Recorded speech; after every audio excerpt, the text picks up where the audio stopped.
Hello there, Comic Clan, and welcome to Comics in the Cross, the greatest streamers you have never heard of. I, of course, am one of your hosts today, Cross, along with my partner in crime, Nitro. We're the dynamic duo of Twitch, and we are joined by basically like almost mainstays of the channel at this point, and how often they act. Let's just be honest. Comics in the Cross royalty in the house. Yeah, they've been here that often now. I feel like we've had them on the show so often at this point, and every time it's just an absolute pleasure. We are joined by the man with one of the most majestic beards in all of comics, right to my side, this side. I always get sides mixed up, always do it wrong. To this side of me, Mr. Brannon Hollingsworth of Brainy Pixel. Welcome, good sir. Welcome. Thanks for having us on here. Official, unofficial co-hosts. Yes, thank you. Absolutely. And then just below him and next to my co-host Nitro is, of course, his partner in crime on the amazing book that we're going to be talking about today, Mr. Ivan Anaya, joining us all the way over here. I am the other co-host that cannot be here, where Brannon cannot be here. Exactly. The backup for the backup, you know. Yeah. Yeah, these gentlemen today. But it is an absolute pleasure to have you gentlemen on the show again, as always. We love coming on. Thanks for having us on. We'd love to be on every week, but you get tired of us. So. Yeah, it's just like home. You always come back. Oh, absolutely, and we will always. There we go. Got some applause in the chat for you from Mr. Seal the Centurion. It's for Brannon. It's for the Brannon beer. The beer can't be denied, Brannon. The beer can't be denied. It's amazing. I can't see the chat. I have no idea. I feel like majestic is the appropriate word here.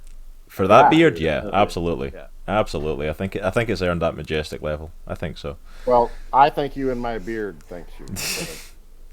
But it is a pleasure to have you both on today. We are of course bringing you back on to talk about kind of a continuation of last time we had you guys on. And when we had you last on, we were talking about the launching of Chronicles of Faith, David. It was just kicking off. I think literally we just gotten copies of issue 0 to check out. It was just launching. It was brand new. Yeah.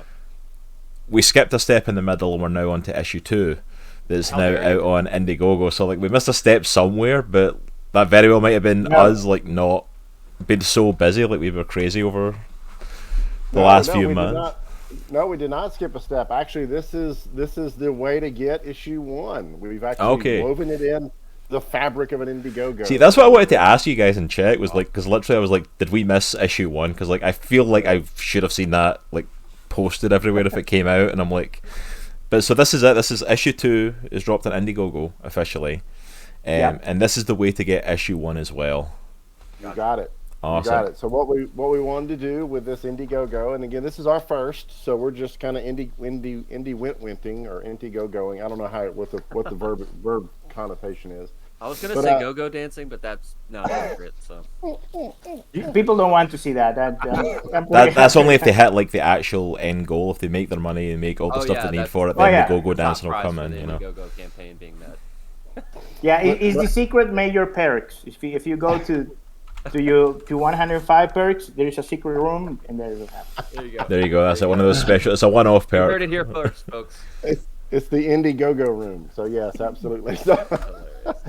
All right, So as a part of this Indiegogo, we wanted to. We're trying to raise money for issue 2, the production for issue 2, because these comics cost a lot to make, and so issue 0 is done, issue 1 is done, but the only way to get issue 1 right now is to go be a backer to help us make issue 2. So we've integrated it with the actual Indiegogo. So, you can get issue 0 anywhere. It's on Comixology. It's on, BrainyPixel.com, MercyWays.com. You can get that pretty much anywhere that you like. But the only way to get issue 1 right now is exclusively by going and backing it at least the $10 or above level on the Indiegogo. But it's done. 36 pages, full color, absolutely gorgeous, and it is incredible. And we'd love to talk about it. That's awesome. And for anyone who's in chat already as well, I have thrown the link in chat for the Indiegogo page. So make sure you actually head over there, check it out. And there's a number of different backing levels and to support the book.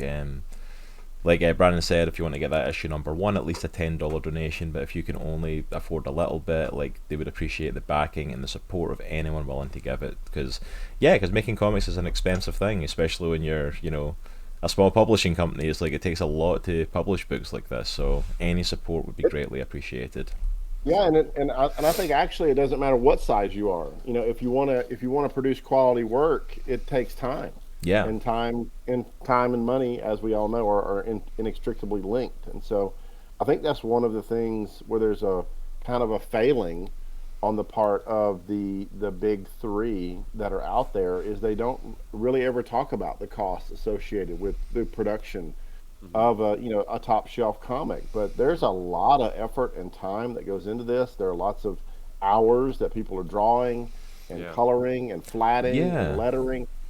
And it's definitely something we like to talk about, because it's part and parcel with creating a wonderful comic, is all the effort that goes into it. So we'd love to chat about that as well. A really weird question: what does flatting mean? Because I saw that in the Indiegogo campaign page. What does that entail? Well, the flat process is when you have your line, you have to put some base color. You don't have to do volume; you have to put your just base color. Yeah. And sometimes you remember last week Sergio was talking about someone who helped you to do the lettering. Yeah. Well, sometimes you actually can get a job only to flatten. Okay. It's just the book with no volume, with no lights, no shadows, no nothing. It's just the plain color, but it's just the right color. And that is a long process, actually. That is, for me, it's a long process. Okay, got it. I'd never heard of that before. That's awesome. That's super intriguing. Yeah, that's out of my wheelhouse. I just completely blank when I read stuff like that. Like, that must be an art term I just don't know. Like, I'm completely blank to that stuff. So thank you for asking that, Nitro. Like, yeah, because I saw that and I was like, I've never heard that before. So that's cool. Yeah, and volume as well is its own art form as well. Going back in and adding all the depth, all the shadows, all the light, all the highlights. That is such a tremendous art form just by itself, and really, really hard to do well. Yeah. But it's that kind of takes it to the next level. It's analogous to lighting in animation. Well, even the lettering. Like, the more I've been involved in comics, as far as just reading them and talking to people about the creation of comics in the past couple of years, lettering is like, if you don't do that right, like, it is a big deal. Yeah. I think it's one of those things that, like, it doesn't, like, no one talks about lettering enough and, like, how big of a process it is. Like the stepchild, the redheaded stepchild. But, like, it's one of those things of, like, if you do it right... He's the middle child. Yeah, it's like, if you do it right, nobody notices it. Yeah, exactly. But if you do it wrong, like, everybody notices you've done it wrong. It's one of those... Yeah, just try using papyrus as your font in a comic and find out how quickly people tear you apart. So. Oh, yeah, 100%. 100%. There's a lot of stuff is when you don't know that only lettering, and that could be just a podcast in itself, it has an internal language. Because if someone is speaking outside of the panel, is some tail that you need to use. Yeah. If someone is thinking, if someone is talking telepathically, what happened with someone is just how you interconnect to conversation.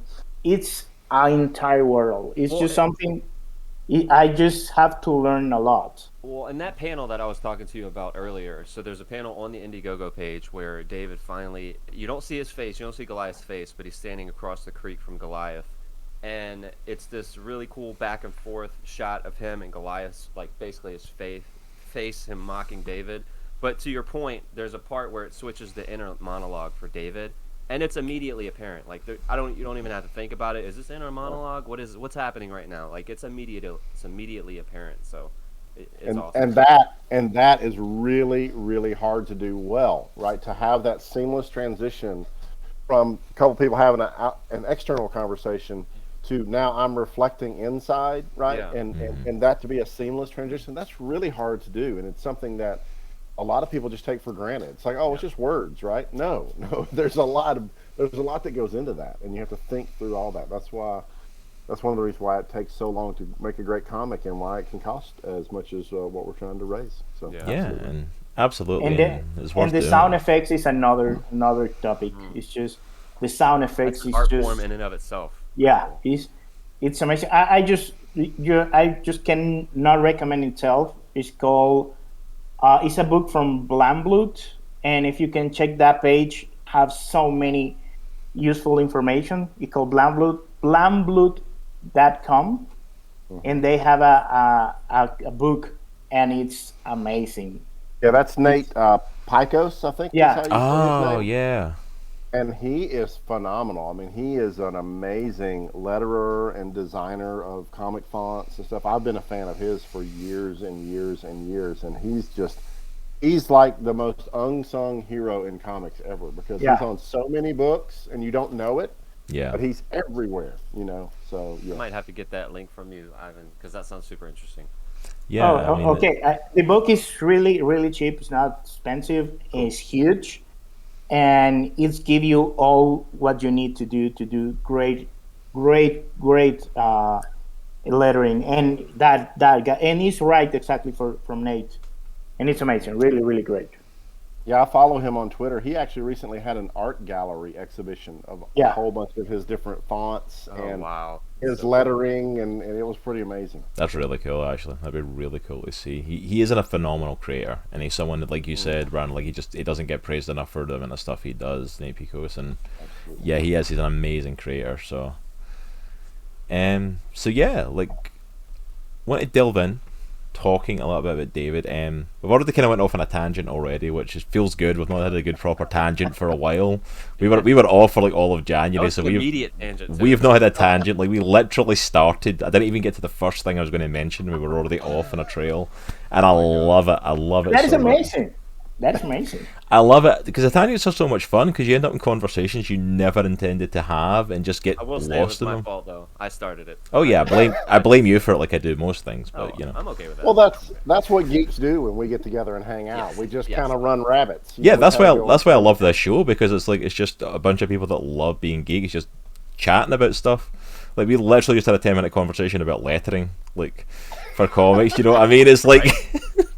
And it was amazing. And as far as I'm concerned, it was completely interesting. I loved it, It was intellectually stimulating. Exactly. Yeah. But before we delve into Chronicles of Faith, David, there is one thing at least. There's a couple of topics I had news-wise, but at least one we have to mention. Because it dropped after our last show, so we've not had a chance to talk about it yet on the show. First of all, hi Space Hobo in chat. Good to see you, sir. Thank you for coming and hanging out with us. Is, of course, during some big, festival they had last week. It's meant to be a big deal in the States. I don't know about it. Some like the Mega Bowl or something like that. The Mega Bowl. Where they play that football stuff. Or what they think's football here. They dropped a trailer, which this is what interested me. We got a new trailer for Doctor Strange in the Multiverse of Madness. I'm trying and to spoilers on the this. internet went freaking nuts. Yes. Especially because of one scene. Yep. And the internet thinks that in this movie, on top of everything else that we're getting Wanda and Doctor Strange traveling the multiverse, the introduction of America Chavez, the introduction of the zombie universe characters coming in, a possibility appearance of Supreme Strange from the What If series, all these other things. Dude. We have a scene where it looks like Strange is being shackled and brought before a council. Yep. And the internet is basically like, it's the Illuminati. And one of the things that sells this on the Illuminati is that we get an over-the-shoulder shot of a bald-headed man that sounds very much like Patrick Stewart. Oh, it is. It's him. I mean, I thought it was Nitro. Yeah, I saw that too. I did. I was the stand-in for him, but they did a dub. Yeah, he was in the actual wheelchair, but they did the voice played over. That's why it's over the shoulder. Yeah. So Patrick Stewart has finally came out and responded this week. He came out and responded in the most freaking bizarre way possible. Like, instead of just like a definitive yes or no, he came out with this spiel of he's been in the business for 60 years, and since he started off on stage, people have been trying to emulate his voice, and he can't help it if it sounds like him, but it's not. Now, for a man that has been in the business for as long as he has, that very much sounds like an over-explanation to me. Yeah. After this whole like Spider-Man No Way Home. Yeah. Like, Oh yeah, nobody believes anything. Everyone thinks that Ryan Reynolds' nobody's- Deadpool nobody. showing up as well, and all this different stuff. Like nobody Anytime believes somebody denies anyone. something in public, it basically believe the opposite. That's where we're at right now. But I wanted to get all of your input in this. Of what do you think on, like, first of all, on Doctor Strange and the Multiverse and Madness? Like I was pretty much sold on this movie already, I got some thoughts. but the fact that we could be getting the Illuminati, a multiversal Illuminati, and the fact of that we could almost practically, maybe definitely have Patrick Stewart coming back as Professor Charles Xavier. I got some thoughts, but I want to hear from our guests. I got some thoughts though.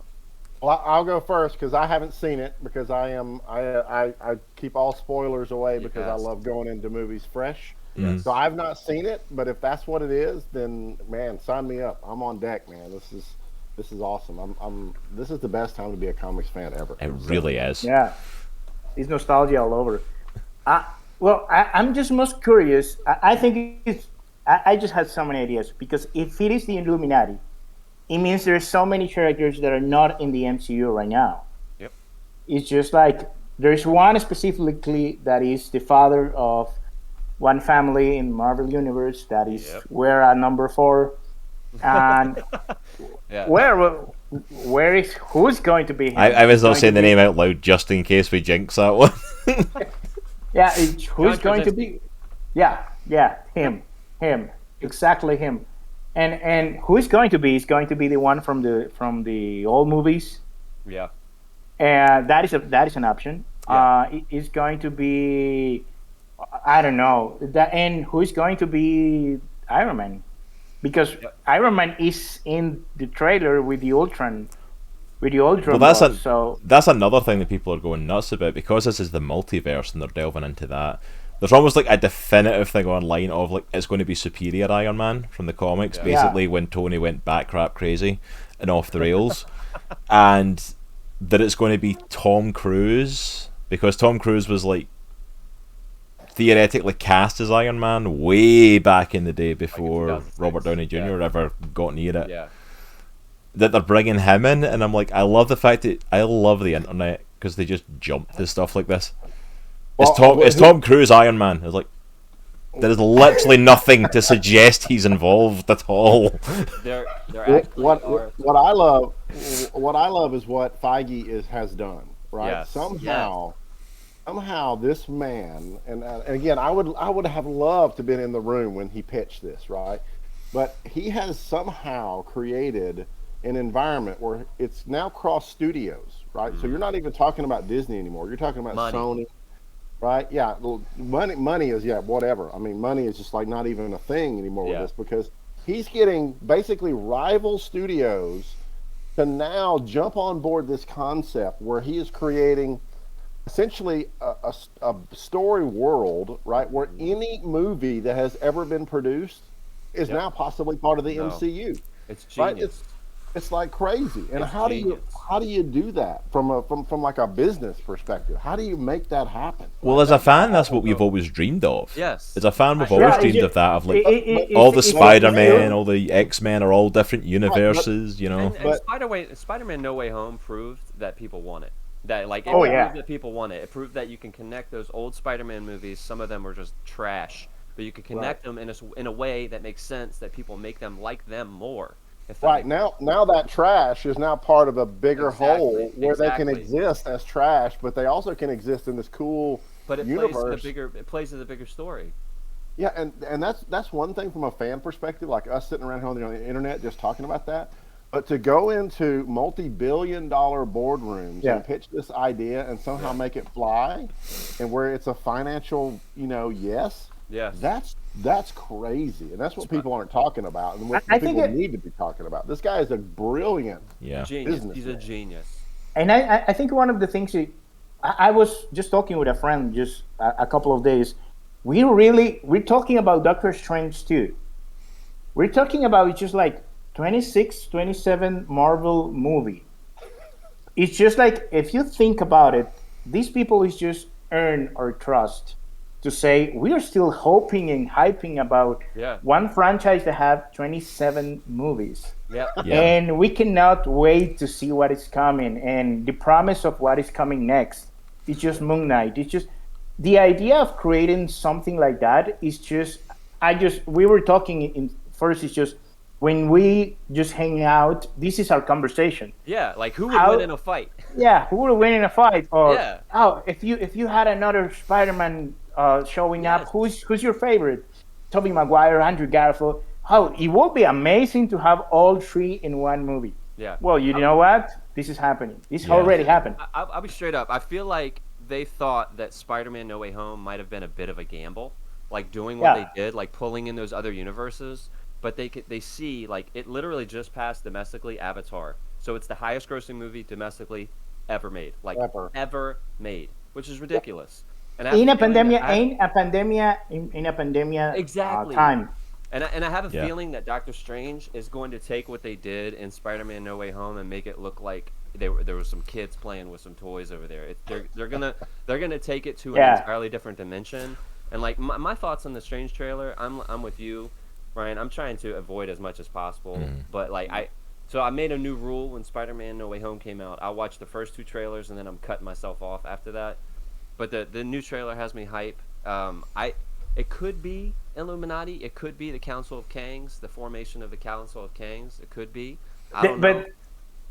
But that awesome. voice, the no, voice let was you definitely know. Professor X.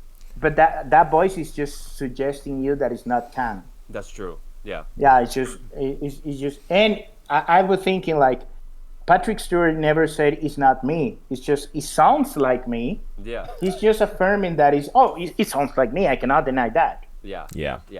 100%. Well, Nitro, I've not been watching trailers for the last 10 years. And let me tell you, I've not regretted it. I've not regretted it a moment. I love walking into these movies completely unknowing, completely Dude, I wish I could do that. And man, I get my hair blown back every time, and I've loved it. I'm a kid again, and that's the way to go. I remember when Endgame came out, that's when I kind of first started, like, I don't want to know anything. Like, don't tell me anything. I don't want to hear about it. La, la, la, fingers in the ears.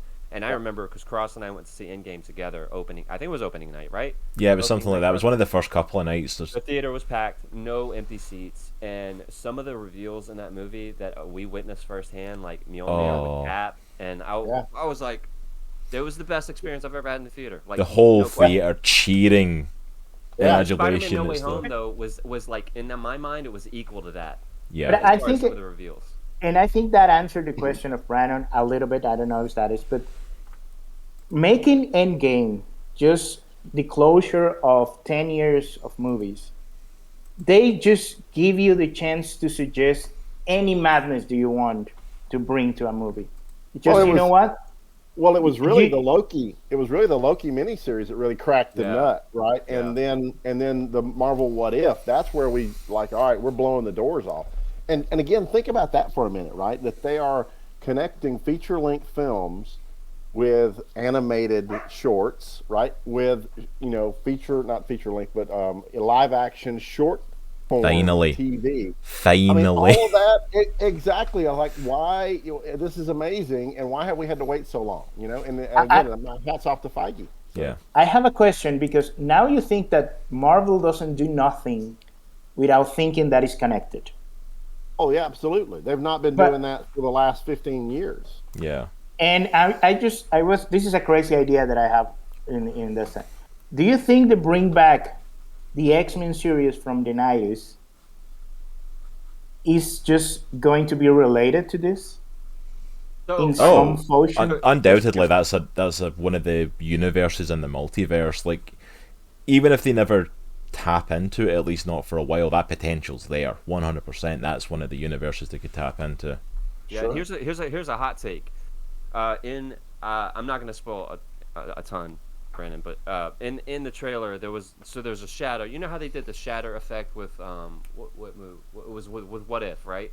The shatter effect was meant to like portray that there are multiple dimensions and you can shatter into another dimension. So that was obviously in the trailer for Doctor Strange, and there was one part where he shattered through, and there was an animated universe. But it showed an animated universe. Oh, really? In the live action Doctor Strange trailer. Sweet. I love So, it. like, so that Yeah. opens up, like, okay, so we have the 90s Spider-Man cartoon. We have the 90s X-Men. Dude, we can go sure. bonkers.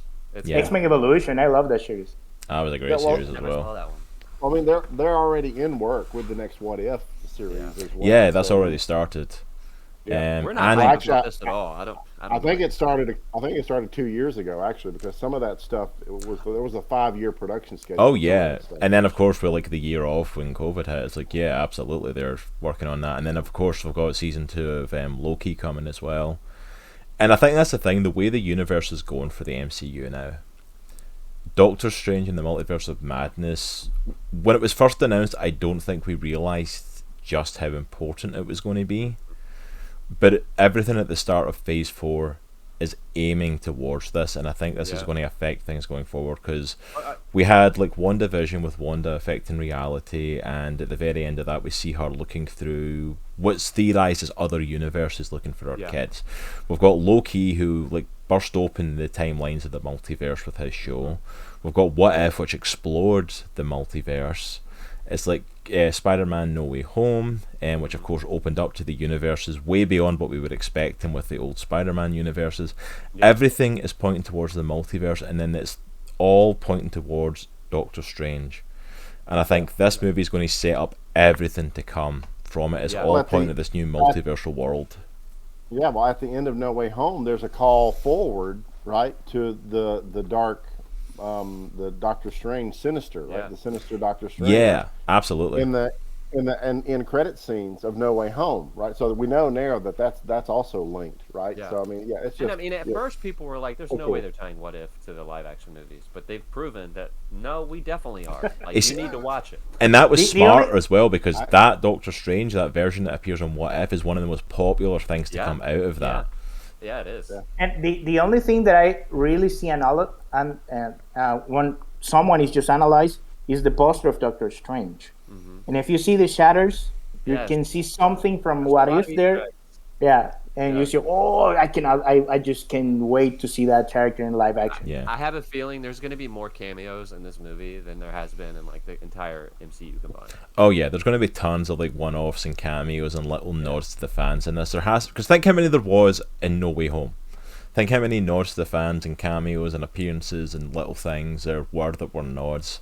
You know, we got big reveals like the other Spider-Man, obviously, but then like little cameos of like, you know, Matt Murdock, Charlie Cox appearing as Matt Murdock in it and stuff. And little hints to different worlds and different things. And imagine that, like, not just in the Spider-Man movies, but within the whole MCU, the whole of Marvel and everything it's created. It's like, the potential is honestly limitless. Now that the multiverse is a thing that they're playing with, like, the potential is limitless for amazing stories. And at this point, like, I could literally, like, you could tell me Doctor Strange and Multiverse of Madness, like, I don't need to see a trailer. No. I'm going to go see it. I literally don't need to see, like, the trailers are phenomenal and they get me so excited, but I'm like, at this point, I trust Marvel with their movies so much. Like, even if it's bad, it's still pretty good. Yeah. Usually at this point, you know what I mean?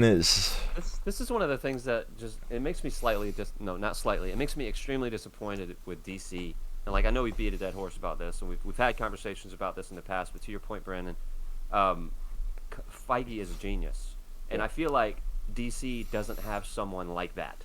And I feel like that's why their movies haven't been as successful. Their universe building has not been nearly Now come on, Nitro, they're doing crossovers. Spoilers for spoilers for the finale of Peacemaker, but the Justice League show up. Wow, yeah. Well, that's a really weird joke. Well, 4 of them show up in shadow, and you actually see 2 of the actors. I'm like, just give Cavill another movie, for the love. Gosh, he's been asking for like 4 years. Well, here's something wild to think about now. So think about what's happening here, right? What we've been talking about, and the precedent in Hollywood that's being set, right? Yeah. So imagine our kids and grandkids and the stuff they're going to be watching, right? I mean, you know, when you think about, you know, Raiders of the Lost Ark and stuff like that, right? That was like the first one of those really big, like, trilogy movies. Yeah, right? Like, whoa, that's amazing. You know, you can actually make money on the second movie. You know, that's awesome. Well, think about now, our children, our grandchildren, the kind of stuff they're going to be watching, Yeah. and how integrated that's going to be with social media and with TV VR. and streaming and VR, and it's just I love that precedent that we've just raised the bar and we haven't even realized what that means. Yeah. That's going to be awesome. My kids are 5 and 3, and I legitimately cannot wait to just start from the beginning with them and just go through this entire saga. It's gonna be awesome. That's gonna be fun. Like it's crazy to think, like, because we got to be there when the MCU kicked off, when it all started, when it all happened, and I'm just thinking now, like, my youngest is almost a year and a half now. Like, the world that he's growing up in, like, the cinematic world around us has forever been changed by Marvel, and he's grown up in a world where that's always a thing, like the MCU being in the top, like this, And comic book movies being at the top, Marvel movies. or like he's going to be in a world where that is a thing, always a thing, like after Endgame has already happened, and I'm like, that's crazy to think about, because like we got to be there in 2008 when Iron Man dropped. I remember the first time, like, because it was like, I don't even know how many viewings it was before I realised it was even an end credit scene to Iron Man. Right. And seeing Nick Fury show up and hearing him say, I'm here to talk to you about the Avengers Initiative. And the collective geekdom lost their minds at just the mention. Do you remember how long do you see in that movie when the Avengers is going to happen? You say, it's going to happen in the future. It's just like, whoa. And you remember, and you cannot wait for that moment. You feel that it's going to happen like 10 years and something. I remember the hype of 2012. Like, I was so shaking going into the theatre thinking, we're actually about to watch the Avengers movie. It's finally happening. And we felt like that's the pinnacle. Like, this is amazing. I mean, if it stopped now, this would be phenomenal. I have no idea of this amazing stuff that was about to come. Well, that's another thing. Imagine going in and pitching a movie and saying, "Oh, I'm not going to pay this off until 10 years later." Yeah. Right? Wow. I mean, before this, that's madness. You don't go in and pitch that kind of stuff to Hollywood, right? Because they would laugh you out of the boardroom. Yeah. And so, again, the precedent that's being set here from a perspective of people being able to make amazing entertainment and not have to have it come out next year. And, that is just stunning. And I wish people would get their arms around that. I think one of the things, though, that Marvel does really well, aside from just the planning aspect of it, is I feel like their attention to detail is just superb. Yeah. I'm thinking about one specific example that was just hinted in Avengers in 2012 when Cap goes to try to lift the Mjolnir. Right. And everybody's like, holy crap, did he just move it? Yeah, to the payoff 6 years later in Endgame when he freaking just demolishes Thanos with it. It's just because after that moment when he budged it, people were like, "He's gonna lift it. Is he gonna lift it in this movie? No. Is he gonna lift it in this movie? They know the threads. They know what fans want. Like they're tuned into that to an aspect I don't think any other studio is. And that's why they're seeing the money that they're seeing is because fans are responding with their dollars, and so. And the thing, when you take care of your characters and take care of your story, people cares. Yeah. Because when that is the problem with me with DC, because you can love one movie of DC, but you know that is not something that is going to continue. Yeah. You know it's going to break. You can love Batman, but you cannot love a Superman because you have to start a new Superman for that, because the Superman already happened. It's not happening. And I think it's going to be great. Aquaman, I think, is a great movie, but I think Aquaman is just lost the universe that when he came in. It's a mess because you don't take care of the storytelling. You don't take care of the characters. You just trying to tell one good story, but you have no continuation of that. And we are okay with that. But when you come from comics, you cannot wait to see that heroes together. Everyone in there. And to your point, like, I would be okay if they had separate movies, one-off movies, and they just wanted to do that. I would be 100% okay with that. But don't promise a universe. Yeah, pick one. Promise this extended universe and start trying to build that and just totally fumble the ball, not once, not twice, but several times. Yeah. Yeah, it's like either pick it that you're going to do these separate movies, which it looked like they were going to start to do for a while because they started doing like Shazam and said it was separate, and then they did Joker and said it was separate, and then But then they went, no, these are all connected. We're still doing DCEU movies, and I'm like, pick one. Yeah. Well, the difference here is commitment, right? Commitment to your fans, right? Commitment to your stories, and commitment to these characters. Exactly what Yvonne was talking about, and we've never seen that from DC. You know, Marvel has doubled down so many times now, and that's why they're seeing the success. Is because they know if they deliver top class story and top class character development, that people are going to line up and throw money at them. Yep. Yeah. Let's put it this way: people were legitimately in full-blown breakdown tears during Endgame because we had been on a journey with these characters. Yeah, I was bawling my eyes out during that movie. You know, it's like it's. I scream like a child in I did 6 years when he say Avengers Assemble.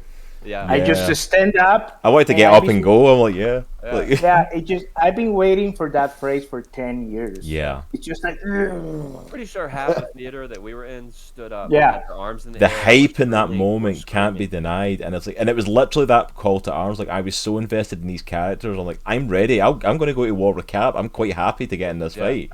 You know, Well, and there's none of that with the DC. Like, DC's got it so reversed though. Everything is so reversed. They've got a man who's perfect to play Superman, desperate to play him a game, and won't hand him another movie. They've got a guy who they held on to playing Batman for so long. Will he, won't he, will he, won't he, when he had no intention of doing it. To the point of they were now like rebooting Batman. They're like, is this DCEU with a new Batman? Is it its own thing? Who knows? Yeah. Maybe it is, maybe it cares? isn't. And then it's like, well, we're going to let James Gunn take over Suicide Squad. That's going to be over here. But then in the Peacekeeper show, we're going to cross over the Justice League. But we're not going to confirm if it's Scott Snyder or Joss Whedon's, which one's canon. And I'm like, I'm tired trying to work this out. Well, and to your point, Brannon, when you're talking about respecting the characters, like you look at something like Endgame, you look at something like Captain America, and you look at when he is down and out, he's facing Thanos and his entire army. There's no one else. That is my favorite Cap moment ever. I got to do it. It's just who I am. I got to do it. We're gonna do this. And you if know, that is respecting the character. And then you look at something like DC, and they're just dropping the ball, man. And Marvel respect also the comic readers, because if you read the comic Infinity War, you know there's a shot when the Cap say, even if I am alone, I'm going to fight you. Yes. And you see that, and you don't need to quote that. You just need to show it. Just show it. And that it was perfect. amazing. Yeah. Absolutely. And again, that's where they love these stories. You know, they're paying homage to these stories that so many people love, and that's because that's the success that they're seeing. Is they're giving credence. I mean, you wouldn't have sold, if you were Marvel, you wouldn't have sold all these books if they were crap, right? Yeah. You know, you sold all these books because there's really good stuff in those books. Yeah. So if you make a movie and you ignore that source material, of course you're going to fail. Yeah. And that's what's happening with a lot of these other organizations, is they're simply ignoring the source material that where there is so much love and so much commitment and dedication, and they're trying to go create something new or be, kind of edgy or whatever, and they're leaving their fan base in the dust. There's a lot of focus on style over substance. Like, I'm a huge Zack Snyder fan. Like, probably bigger than anybody that I know. I love Zack Snyder's visual. I just love his visual stuff. But I feel like he lost sight of some of the character traits and some of the characters within the Justice League, and he focused on making a really cool looking movie versus making a movie character based movie. You know what I'm saying? Yeah. Batman should not be an art film, right? I mean, it needs to be a Batman film. Yeah, absolutely. So, absolutely. But yeah, I think the only problem with Zack Snyder vision is, I think that the movie are great because I love the Snyder cut, but I don't see Flash there. I don't see the Flash there reading comics there, and I don't see that Batman. Even when I think the Batman is wearing a gun, it's just like, this is not the character that I read. So, and even if you go to Marvel, you cannot. Maybe you see some slightly difference between characters, but you see the character you grew up with. Yeah. You see, even when Tom Holland is a Spider-Man for a new generation, you still see the dorky guy who becomes Spider-Man. Yeah. And that is so true to the character, and I think that is a huge difference. Absolutely. All right, as much as I am loving this conversation, I'm going to start redirecting this towards our actual topic for today because this could keep going. I'm loving this. Literally do this for hours. Yeah, we're fine. We're fine. Whatever you want to do, Cross, man. I'm absolutely loving it, and I'm like, yeah, we probably need to move the conversation over. If I don't, we're just not gonna. And if we go to Star Wars, all the stuff. Just another universe. Yeah, we've got going into the Star Wars stuff right now with everything that's happening. That's a whole other like hour-long conversation waiting to happen there. Yeah, don't get me started on Book of Boba Fett though. Oh boy. No, you mean Mandalorian season 2.5. It was another Mandalorian season. My favorite chapter of that series are the one with Boba are not in it. Yeah. Well, that's because the biggest issue. Not that interesting of a character. Let's be super honest here. No, I love the characters. I'm driving to Virginia as soon as we get off. And Brannon loved Boba Fett, and he's angry about the depiction of the characters because I don't know. It's just the only problem that I think is happening is just the Boba Fett that you love, Brannon, is now the Mandalorian. Yeah. The attitude, That's actually a really good take. Yeah. And they have to make a difference. They have to make like, oh, we cannot show the same character twice. Yeah. So we have to make Boba Fett grow up. I think, and that is a problem. I think one of the major problems. They didn't make Boba Fett grow up. They made him grow old. Yeah, they really did. Mayor Boba Fett, I'm gonna clean up this town and eat me a melon. I think like the worst thing they did. In terms of what they did with the character since like Disney took over, was literally most of Boba Fett's like character was out with of like the main like movies and stuff. It wasn't like in the movies he's nobody. He has a cool suit and he dies in a Sarlacc pit. Like that's pretty much like if you only watch the movies, that's your take of Boba Fett. Yep. But you make it. The problem is the rest of it all happens in this extended universe where they build up who Boba Fett is, this bounty hunter, all this cool stuff. And then the problem is that they went, oh yeah, that's not canon anymore. This is a problem. And I'm like, and I thought we were going to get something because at the very start of the Book of Boba Fett, you see the bursting out of the Sarlacc pit. Like, okay, this is what we were waiting for. Let's kick off. Let's see what happened after this. When he was in the Mandalorian season 2, he done a great job. He was like beating down guys along with Mando. He was doing all this stuff. Looked awesome. Yeah. And then you realise actually he doesn't have a personality. They didn't give him a personality. They didn't give him that many cool things to do. The only cool things he really does on screen is when he's standing next to Mando. When he's standing next to Din Djarin. Like that fight in the final of the two of them together, amazing. Or when he rode the, what's it called? Oh, the Rancor. The Rancor was a great scene. That was awesome. That was a super cool scene. The problem is he spends most of his own show walking around with his helmet under his arm. Yeah. Not doing much, and I'm like, do something. And then at the very end of the show goes, I don't know if this is for me. But even when he's so why did we just do this for a whole show if you're not even going to stick around and do it? But even when he's on the Rancor, Nitro, Boba Fett's not doing anything. He's just hanging on, right? The Rancor is the one that's doing everything. And so that's not the Boba Fett I grew up with. It's just not the Boba Fett I grew up with. We meet him. And by Vader saying no disintegrations, right? I mean, the Vader is telling this guy, look, don't be such a BA, right? That's kind of the way we meet Boba Fett. Yeah. Like that's the Boba Fett I grew up with, right? Yeah. But now he's Mandalorian. Yeah. Yeah. Now Din Djarin's the guy. Which don't get me wrong, I love Din Djarin. He's such an amazing character. I love the story with him and Grogu. Well, and that western eastern vibe they've got going with the Mandalorian, I absolutely loved that show. It was so cool. Every bit of it I loved. Yeah. It was like a love letter to me as a 7-year-old. Right? I feel like Jon Favreau and Dave Filoni were told you can only keep making the Mandalorian if you make a Book of Boba Fett series. I'd love to know. Again, I'd love to be inside some of these meetings when they're talking about. Like, I feel like they were told they had to make it because The Mandalorian takes over the second half of that season. We get an episode of the Book of Boba Fett almost entirely dedicated to Grogu's Jedi training. Boba Fett's name. That's it. Once in the episode. Well, let me go by this. If you see the change between Chapter 4 of the Book of Boba Fett and Chapter 5 of the Book of Boba Fett, you see there's a huge of quality changes. The storytelling is completely different. You start with Din Djarin inside of a Busher stuff, and you start to see some storytelling that it captivates you. And Din Djarin start to be the bounty hunter that we want to see every time, and it's so different from the stuff that you see in the Book of Boba Fett. So total transparency. I watched the first episode of Book of Boba Fett, and then I saw my son and my wife were watching the last episode, and I happened to walk into the room and see the Rancor fight because I was just so disgusted with it after the first episode. I didn't watch any of it. But who wrote? Is there a difference in who wrote and directed? Well, it's the same. John Favreau. Really? Yeah. He wrote and directed those the episodes that changed? No, the direction, the most direction in Book of Boba Fett was what is the name? Oh, the director from Bryce Howard directed one of the Mandalorian in Book of Boba Fett.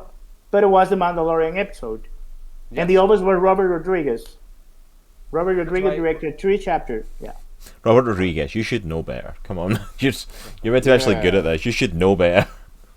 Call me. I'll fix you up. I know he's watching this show, so. Oh yeah, absolutely. He tunes in weekly. Can't miss it. Yeah, so it was Rodriguez, Steph Green, Kevin Pincherone, Bryce Dallas Howard, and Filoni. So I really like Filoni's work. I really like. Bryce is amazing as an actress and as a director. She did really good in Mandalorian. Those other folks I don't know, but that first Mandalorian episode in Book of Boba Fett felt like a film. It felt like it was a film. Like shots of them destroying Mandalorian homeworld was just.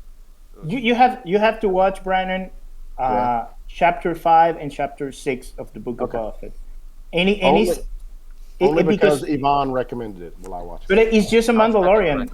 Yeah, in all honesty, you need to watch them so you're caught up for the next Mandalorian series because there's a lot of character development that happens for him that changes the next season. Yeah, and but that is the question. There's a few words in that chapter that actually give you hints what Din Djarin is going to do in the next season. It's just like you have to go and baptize in the waters of Mandalore.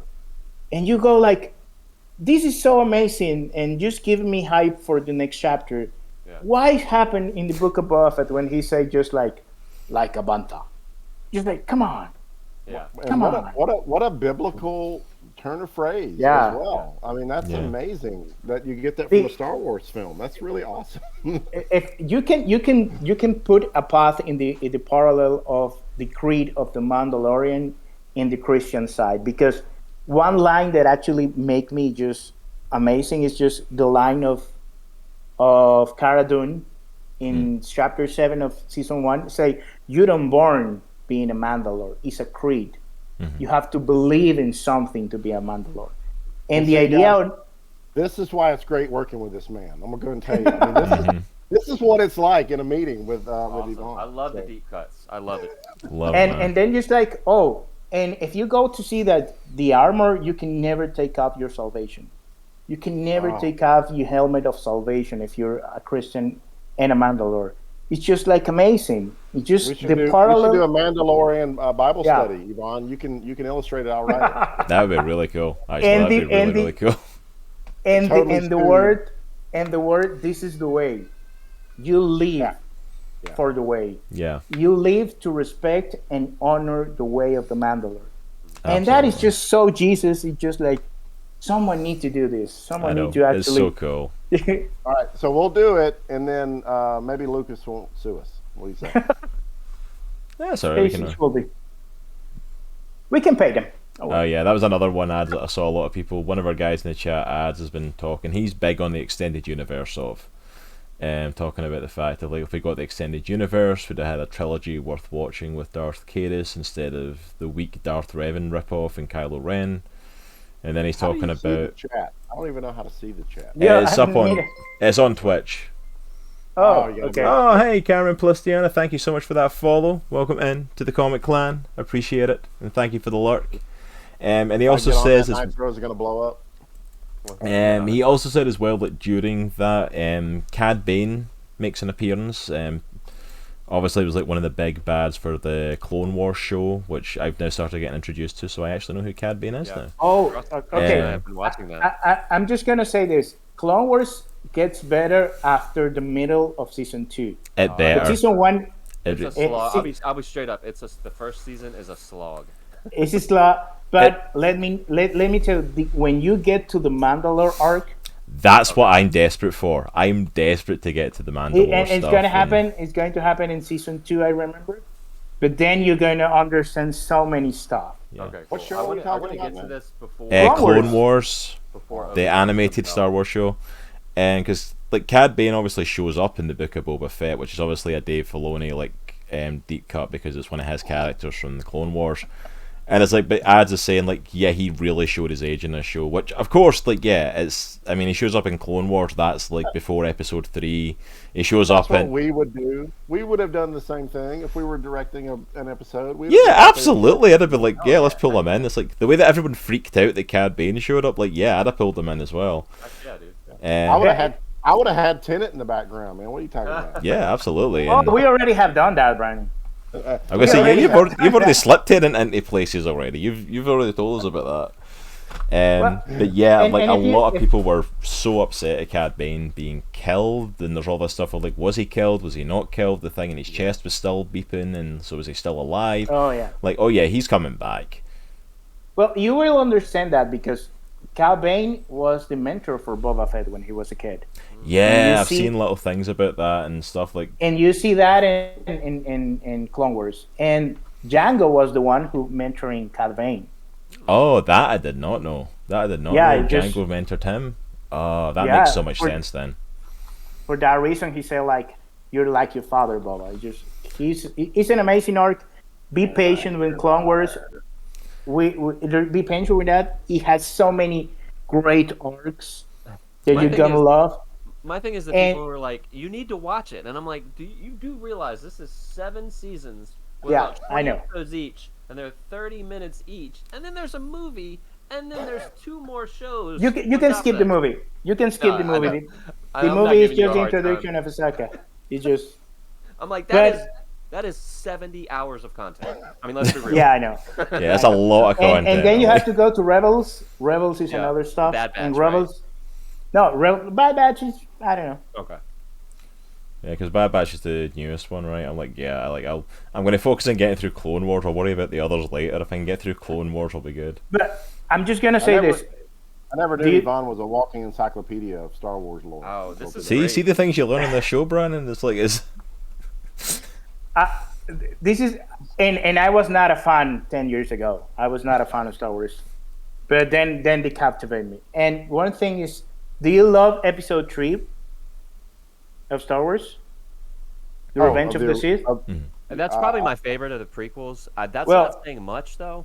I'm just going to say this: if you wait until the final season of Clone Wars, you're gonna extra love that season because Okay, cool. last season, the final season, It's just I've blow heard that you it's away. phenomenal. is just blow your mind away, and you're going to desperately want to see Episode 3. Happens to me this week. I will say though, after watching, I know we're on a deep dive into Star Wars right now, but I will say that after you remember like watching half an hour ago when I said we're not going to delve into Star Wars, we're going to get into the actual topic, and then we dove into Star Wars and haven't looked I'll back. say this one more thing. And then after watching a little bit of Clone Wars, it does make me want to go back and watch the prequels again because I feel like it gives a little more love to the prequels. It fleshes them out a bit more. It gets I- better. I feel like I Jar Jar, love the and I character. still hate the dude who plays Anakin. Like The other- I hated Anakin Skywalker in episodes 2 and 3. I hate Hayden Christensen's representation of him. I don't think the dude can act. I don't think he can emote. It doesn't make me invest. Watching Clone Wars so far, I've started to invest in Anakin, and I've started to invest in his friendship with Obi-Wan. Not just the master pupil, but the actual like brotherhood between them. And I'm like, yeah. and I didn't realize how much I was desperately missing that from watching the prequels until I seen this, and I'm like, this changes everything. This reframes the final fight in episode 3. Even like I'm only like into season 2. I've just started season 2, but it's already changing how I view episode 3's like fight between them. How I view the fight between them in A New Hope. when they meet again, like his Darth Vader and the older Ben Kenobi, it's like I'm starting to reframe all of that and who they are to each other. Well, to tie it back to what we were talking about with Marvel, and again, I know I said I would stop, but we're talking about Marvel loves to have threads through like tons of movies, and they know how to pull a thread and they know how to complete a thread. I feel like Star Wars is really good with this too, because I never realized I'm not a ginormous Star Wars fan. Like I don't know all the lore, I don't know all the outside of the main movies and all the animated shows and stuff like that, but like understanding from the from Book of Boba Fett when Luke is talking to Grogu that you can't have attachments, like Jedis, we can't have attachments to people, like, so you need to choose. And then going back to that scene where Obi-Wan is fighting Anakin in Revenge of the Sith and he screams at him, "I loved you," that hit way more than it did when I first saw the movie. Like he had an attachment. He had as a Jedi, he had an attachment to Anakin. Like that was deeper than a pupil master. I'm hoping that we actually explore that in the upcoming Kenobi show. That sort of mentality of, because it's set after like Revenge of the Sith, and it's set in that period between the first trilogy and the prequel trilogy. And I'm really hoping we explore his mentality on some of that, because a lot of the thing that kind of comes up for Obi-Wan, you hear is the fact of, like, it's a talk of like, well, that love was the reason he didn't step in when he thought he's seen something in Anakin he should. And he even mentions it himself, like, because, he wants Anakin to be happy, that's why he doesn't step in the relationship with him and Padme, even though he's clearly aware of it. But that loving connection to him is like almost the thing of like, I should have stepped in, but I didn't. Yeah. And he almost takes that responsibility. There's one thing, if you never watch it, I'm just going to recommend, and Brannon, you're gonna love it if you never watch it. There's the in Disney Plus you can watch how they made The Mandalorian. There is just back scenes when you have the interview with the directors and all the stuff. And there's one chapter when Dave Filoni talked about the relationship between Anakin and Obi-Wan, and how was different if Qui-Gon Jinn was the one who actually trained of Anakin, and how Obi-Wan and how Qui-Gon Jinn is going to be the father that Anakin needs, but he stayed with Obi-Wan, who was actually his brother. Right. And that relationship was amazing, and you try to understand more, and you see like this dude actually gets Star Wars and love these characters. Yeah. And just to go back to the initial point, you have to respect the character you're working on, because that is going to feel by the people. And that was, to Cross's point, that's all what I always felt with that relationship. It was less of a father-son and more of a older brother, younger brother. Mm-hmm. Yeah.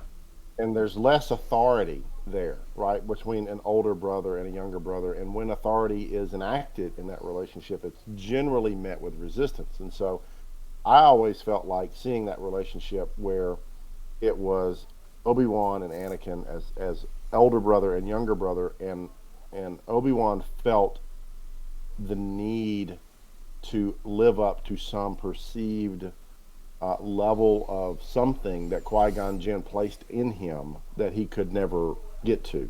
Mm-hmm. And so that I think is that dynamic is what creates the failing. Yeah. While we see Anakin move the way he does, it's this really bizarre father brother thing, in my opinion. Absolutely. Okay, I really need to move our conversation onto our actual topic for today. We've gone down two massive rabbit holes already, so let's do this. Otherwise we're just not going to get to talk about it, and I definitely want to talk about this. I definitely want to talk about our topic. As in, all the OG fans blame Qui-Gon dying for the way Anakin turned out. Yeah, Qui-Gon died, so that's why Anakin became Vader. Absolutely. You should watch that episode. You should watch that episode Definitely. of the how the Mandalorian was created. I don't know the exact name, but they go deep in how they make decision about how they create the show, and how each director actually pointing to. Just check it out. It's so really good, well done. I love creating process, and I can watch making off of stuff all day. Yeah, I watch that stuff before I watch the actual show, actually. So. But that's because Yvonne and I are story geeks, so we're Yeah. all about taking apart stories, which is what we do for Chronicles of Faith.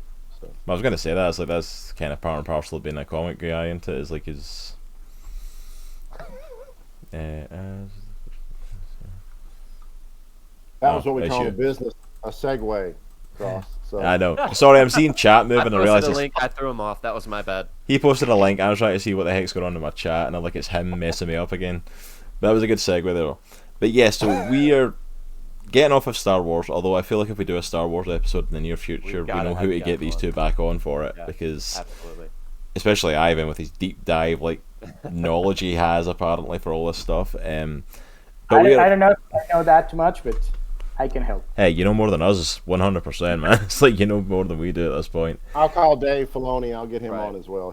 He knows a couple things. So. Yeah, just a few, just a little bit about Star Wars, But of course, as we said at the start, if you're just joining us and haven't been here for it, we are of course joined by Brannon Hollingsworth and Ivan Anaya from Brainy Pixel and Mercy Studios, respectively.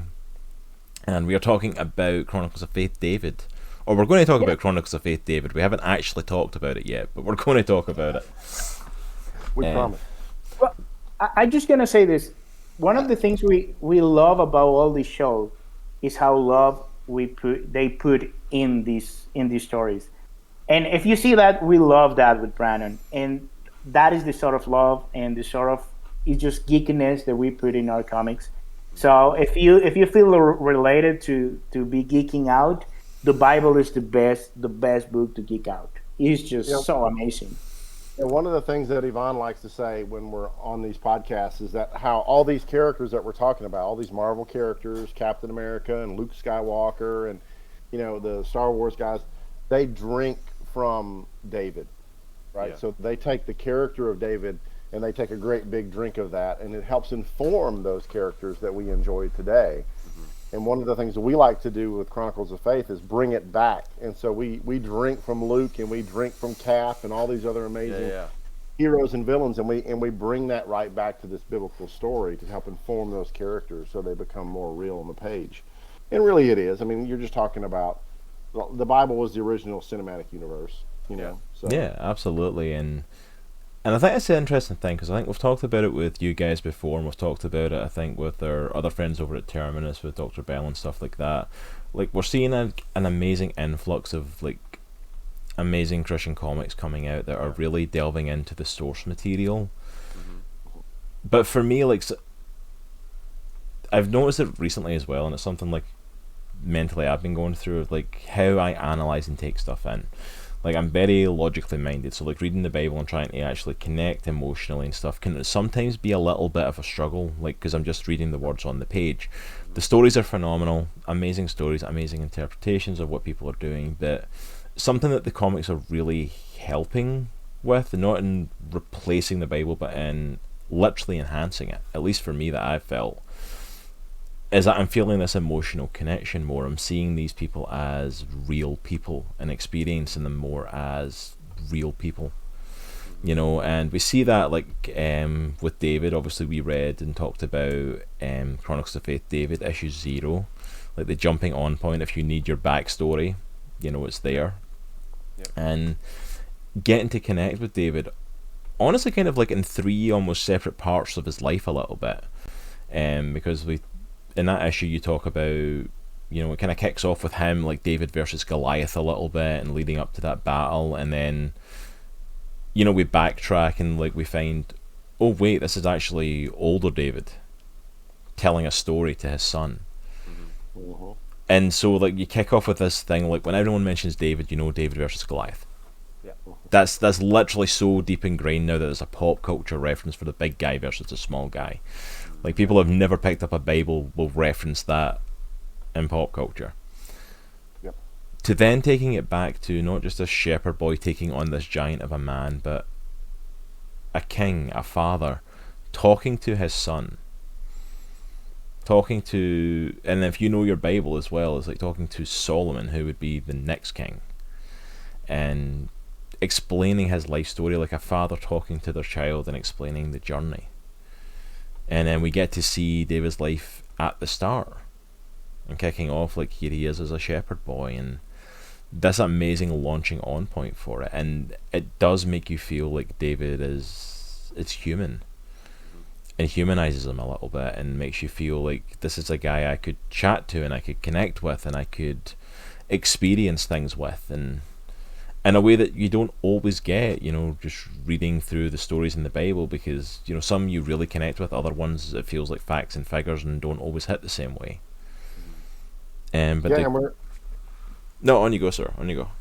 Oh, I was saying, and you're spot on, Cross. And one of the things that we're trying really hard to do with this comic is not just take that time and expend that effort with our main character, obviously with David, but also other characters, because like anyone who exists, your story is not your own, right? Your story touches other people's lives in the same way with David. So in issue 1, for instance, we pick up where we leave off in issue 0, and almost out of the gate we meet King Saul, right, who is a major player in the life of David. And we start immediately revealing a little bit of what's going on with King Saul, right? And there are some major things going on with him as we meet him, to the point where maybe he's going a little crazy, right? And so we begin revealing that, kind of pulling back those layers. And then we reveal Samuel, right, the prophet, right? And so we're pulling back layers on him. We jump into David's family, so Jesse and all his brothers and his sisters, right? And so then we jump over into the Philistines and what's happening with them, because this story, David's story, is not just about a kid sitting out playing a lyre and throwing rocks every once in a while. It touches all these major players and all these people at this point in time in history. And you've got to, in order to sufficiently tell that story and connect, you've got to begin to broaden your horizons and tell those stories as well. Yeah, absolutely. And the other stuff is one thing that I really like how you said it, Cross, is we don't going to try to make you can read this or the Bible. We're not trying to do that. We're just trying to put you in the right context. It's just like enhance the Bible story. Many people didn't know that David had sisters. They had 2 sisters, and there is only one one line in the book of Chronicles. And what we're trying to do is all this stuff were important in the historical context of David. And David was in the middle of all this, and in the middle of 2 nations fighting, and not only nations, but also 2 gods fighting, because that is also important when the fight between the God of the Israelites versus the God of the Philistine, and we're trying to go and go deep into that layers. We're not trying to just saying this is the best David story. We're trying to make the complete David story in so many ways. We don't know if we're going to make it, but make it complete, because some people can maybe do it better. But one thing we're trying to do is just put you in the right context, because it's going to make the Bible more rich when you read it. You're going to see the context. Yeah, and we don't know, right? Nobody knows, because nobody who's alive now was alive back then when all this was happening. So we don't know if all this is accurate, right? But it's definitely stuff that could have happened. Yeah. So for instance, in issue 1, there's a moment that I just love, kind of in the middle of the book, where it's this what some people would call a throwaway moment, right? Where it's just this one moment where David is kind of leaving the situation that he's in, and he's a little bit miffed because of his brothers picking on him again. He's the youngest of 8 brothers, right? And so, brothers are going to do what brothers are going to do. But his older sister notices something about David, right? A habit that David has in his life. And she just has this one little line where she mentions something. It's like, hey, you need to be careful, because sometimes you forget things. You forget the important things when you kind of, go based on your emotions, essentially, when you're led by your emotions.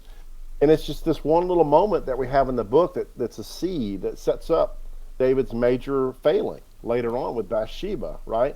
But it's something that an older loving sister might have seen in a younger brother. And when he's a kid, maybe she saw this and said, hey, you need to watch out for this. This is going to cause you problems later on in your life. And so it's that kind of stuff, I think, that you're talking about, Cross, where we're trying really hard to make all these characters real characters who have motivations, they have concerns, they have fears, they have desires. That's really where the art of storytelling engages us and grabs our heartstrings, and we're trying to soak that into every single page in every frame of this comic. Mm-hmm. Absolutely, and I think that's it. I think that's a really good way of storytelling that you're taking, of realizing like people connect with people. Mm-hmm. People connect. It's a really important thing in storytelling, of realizing like what makes people connect to something, what makes people invest in something. And 9 times out of 10, people invest in people. Is like in what they care about. And probably a good example of it, I've got it sitting next to me here, is Moss, that we're going to be talking about for our indie comic book club. Like, I read the first chapter of it last night, and like it's an amazing historical event talking about what happens in Auschwitz. But the whole first chapter is making you invest in the characters that are about to experience this. And that's such an important chapter. I was reading it just thinking that, like, this is such an important chapter, because we could literally jump straight into everything that happened, and it would still hit and it would still impact. Yeah. Right. But there's something about investing in the characters, and then seeing characters that you've grown to like, to even love, going through what they go through. Right. Well, that's what causes you to follow a character on a journey. Yeah. Right. Exactly. And I think with David, you could that's throw those characters into a horrible event right off the bat. But and this was, I don't know if you guys have seen Eternals, right? But that's really the problem with Eternals, is we don't care about any of these characters. No, it's just right? an event. It's not a character-driven thing. It's just like, this thing is happening, and it's like, well, yeah, it's still enjoyable, and I can still sit and watch it. But like, I don't really care. I fell asleep during the middle of it. I mean, I literally just didn't care about any of the characters, and I had not had a chance to engage or connect with any of them. So I was not prepared to go on a journey with them, and I didn't care what happened to any of them. So that's exactly what you're talking about. And one of the things that we try really hard to do with Chronicles of Faith is we try and make every single one of those characters, even our bad guys, we try and have something about them that interests you, where you want to go, I want to turn the page. I want to see what happens to this guy. I don't like him. He's spooky or whatever, but he's interesting, and I want to know more about him. So, and that's just good storytelling. And that's it as well, is that there's so much kind of depth to give to that, just by giving the character something that you can invest in.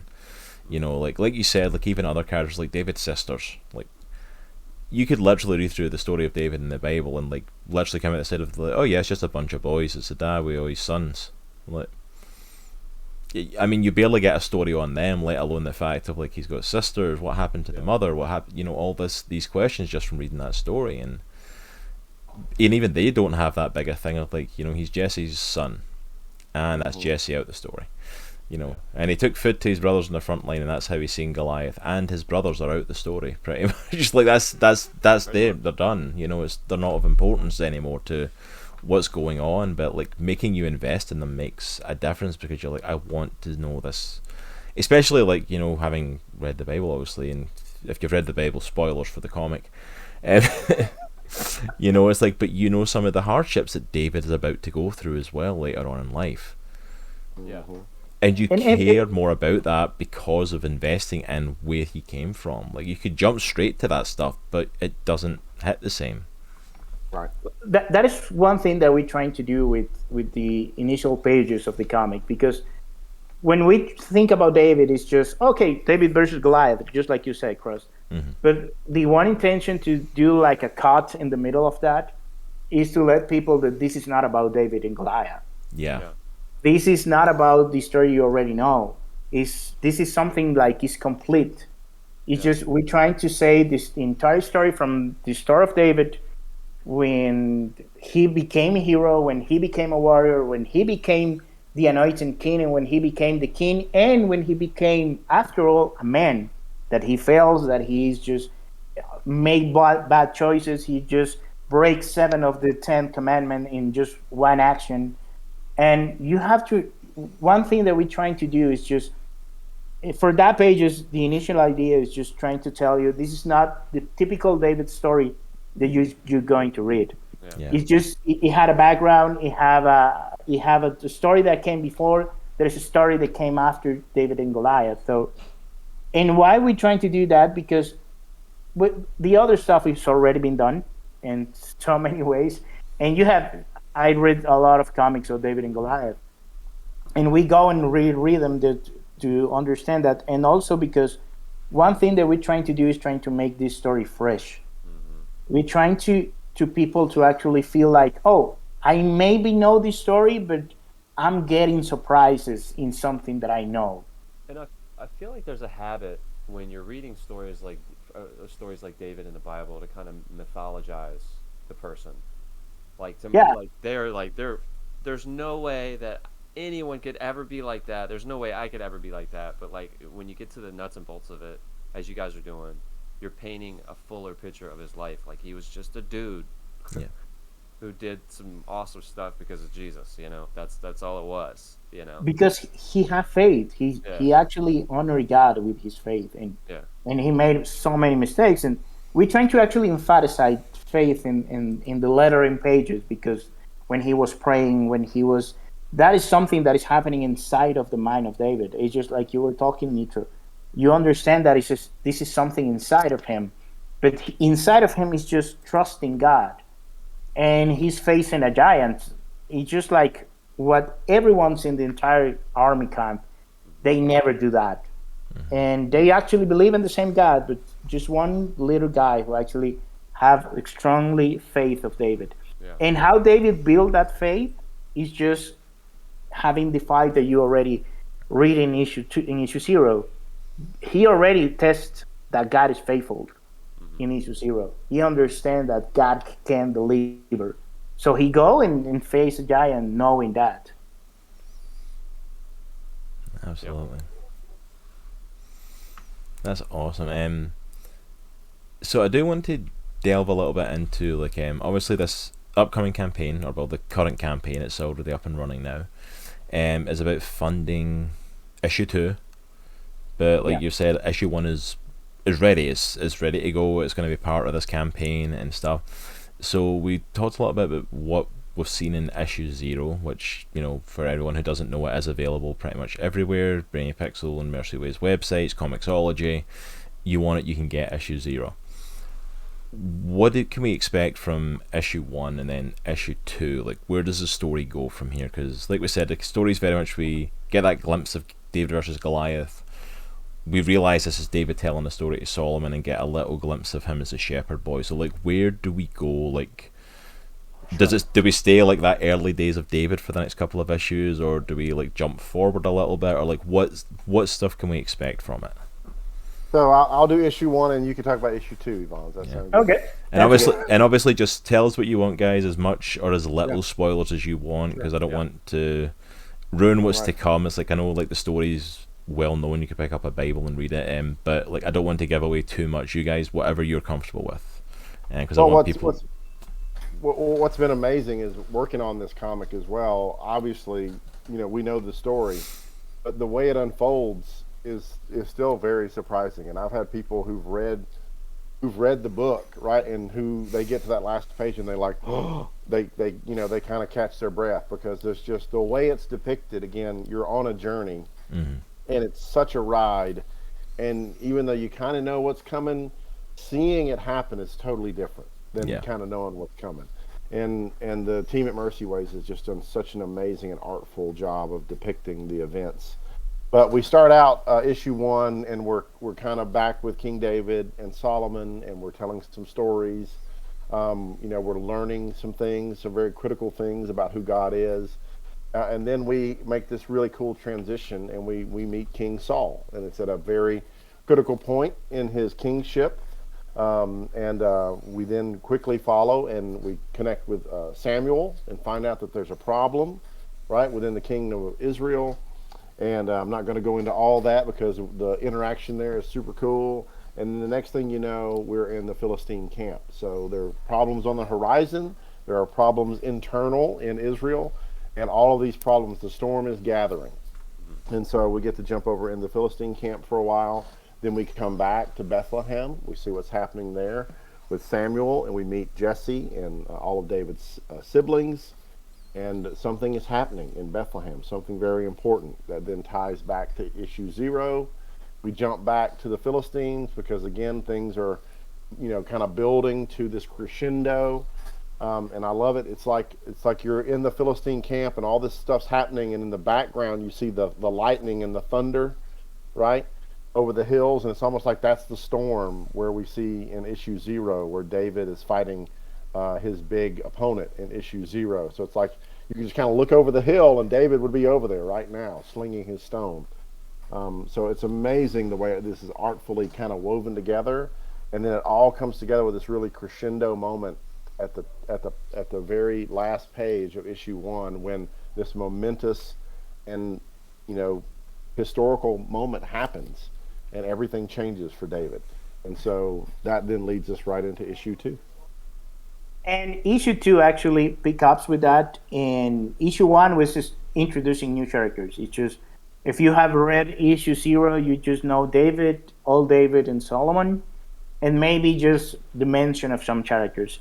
And issue 1 introduced many characters, and in issue 2, we're going to pick up the characters and we're going to development. We're going to introduce Jonathan in issue 2 because he's a very important character in the David's life. And we are going to tell one story that I think we can say this. Do you remember in the Bible there's one servant of Saul who actually said, I know a boy who actually is good for fighting and he know how to play the harp. Mm-hmm. And that is it. It's just a mention. Well, we are going to develop that story. We are going to develop how that servant know that David is that. He's good for playing the harp, and he's a man of arms. And we're going to introduce a lot of that characters because that is going to be a great payoff for later, because that is how David is go to the court of Saul, and he's playing the harp. And you're going to see, or we're going to continue to see what is happening with King Saul. I'm just going. And there's one the introduction of Saul here. It's so psychological in visual form. I don't know how to say it, but it's just you start to see something that is going to keep growing into the end of Saul, and it's just I know it's my team, but I just love the way that the Mercy Ways is just create that visual of how madness of Saul is starting up. That's really cool. Yeah, absolutely. But that's you are not going to be disappointed. I guarantee you, it is amazing. Yeah. And you're going to be surprised. That is something that we're trying to do. Get surprised. That's really cool. That's really cool to expand it on. 'Cause, that's really hit me. Like just that, even that small character, like you don't really see much of in the Bible. Like, and it's something you don't think of. Like something simple like that. Like how did he know David was good at the harp? How did he know who he was and how he's invested in him? And just to take something like a character that's that small in the story and expand on it, it's a really cool idea because you're not just like building the story or like what we've seen stuff done before, and like whether it was in books or comics or whatever, telling the story of David. It's like, and it's just like a straightforward, this is a story. It's like you're looking to almost like build the world. Yeah. And do some like world building storytelling of like this. It's not just David that the story's about, that these people are real people as well. Like, like we're finding out about little characters like this and how do they know stuff like that. We're finding out about David's family that we've never heard about. We're visiting the Philistine camp because honestly we've heard the story from one side. It's like we've not heard anything of that side. You don't know anything about that, and altogether it creates this fleshed out world, and it's really cool. Well, you're definitely going to get to learn a lot more about the Philistines. I was so happy I got to write the bad guys and had such a fun. Of course you wrote the bad guys, Brannon. I'm not surprised. If you notice, when you read issue 1, you're going to see that each of these characters have Brannon beard. I was going to say, I thought Goliath looked a little familiar. that beard coming just on panel, and I'm like, yep. No, Yvonne actually did base the Philistine king's beard off my beard. So That's Yes, hilarious. that's amazing. but no, you Good get to meet reference the though. Philistine. Got to draw from Yeah, life. you got to. We get to meet the Philistine king. We get to meet the new high priest of Dagon, right? The Philistine god, because something not too good happened to the last Philistine priest. We get to meet his servant Patty. We get to meet the general of the Philistine army, Sarum, who's super cool, Yeah. and some other cool characters as well. Some of them you may know from other comics. I'll just say that. So. All right. Okay, that's got intrigue we peaked have there. we have a lot of Easter eggs in a lot of stuff. You just That's really It- cool. You got to do that as a geek. You got to do that. yeah. Oh yeah, you got to It's put part of Easter the eggs job, and stuff right? in there. You got to throw it in. But And also, if you pay attention, you're going to see stuff that are going to pay off later, just Yeah. way later. But like this, we're very big on planting those seeds, just like Cap, and paying it off. Yeah. Yeah. With the dance with Peggy, we get to set that stuff up, and that's one of the really fun things about working on a story where you know the end already. You Yeah. can start building that stuff in and start layering in those little subtle hints. That's so much fun. absolutely, and I think that's a great thing to do, and like get those little hints in there. And I love the fact that we're really exploring the villains as well, and exploring that side of it, because there's something we don't get to do, because the Bible's obviously written from the Jewish perspective. It's written from the people of God. We don't ever get to know what's going on over there, because they don't know what's going on over there. They don't know anything about them.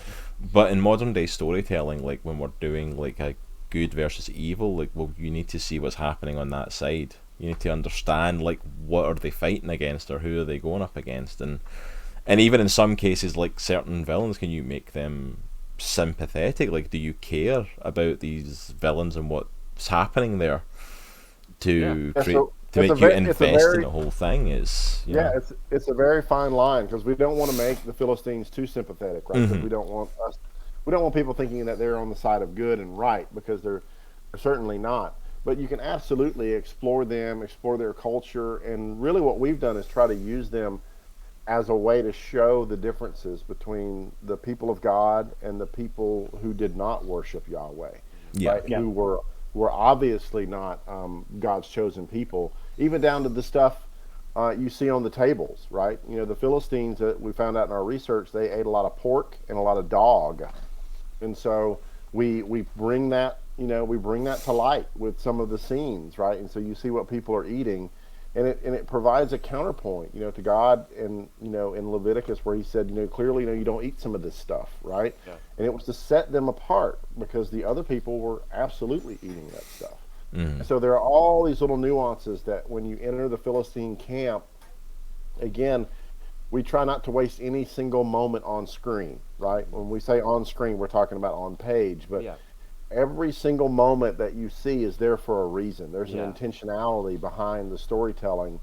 I love it when the Philistine priest enters into the camp. Everything that happens shows us what these people value, right? Yeah. And how it's clearly not what God says we're supposed to be valuing, right? And spending time and effort on. And yet that's this mindset of these people who are, fighting the Israelites, or who will be fighting the Israelites. Super intriguing. That's really cool. It looks better in the comic, even if Brannon has an incredible explanation. We're trying to actually get to know the Philistine and the difference, because at the end, this is also a clash of gods. It's just a clash of who you believe in, where is your faith on, and there's a building for that is going to be is going to pay off so good in the last chapter, and this is going to be the first volume of Chronicles of David is going to have 5 issues, from issue 0 to issue 4, and it's going to be from shepherd to hero. And we're going to end volume 1 when he fight Goliath.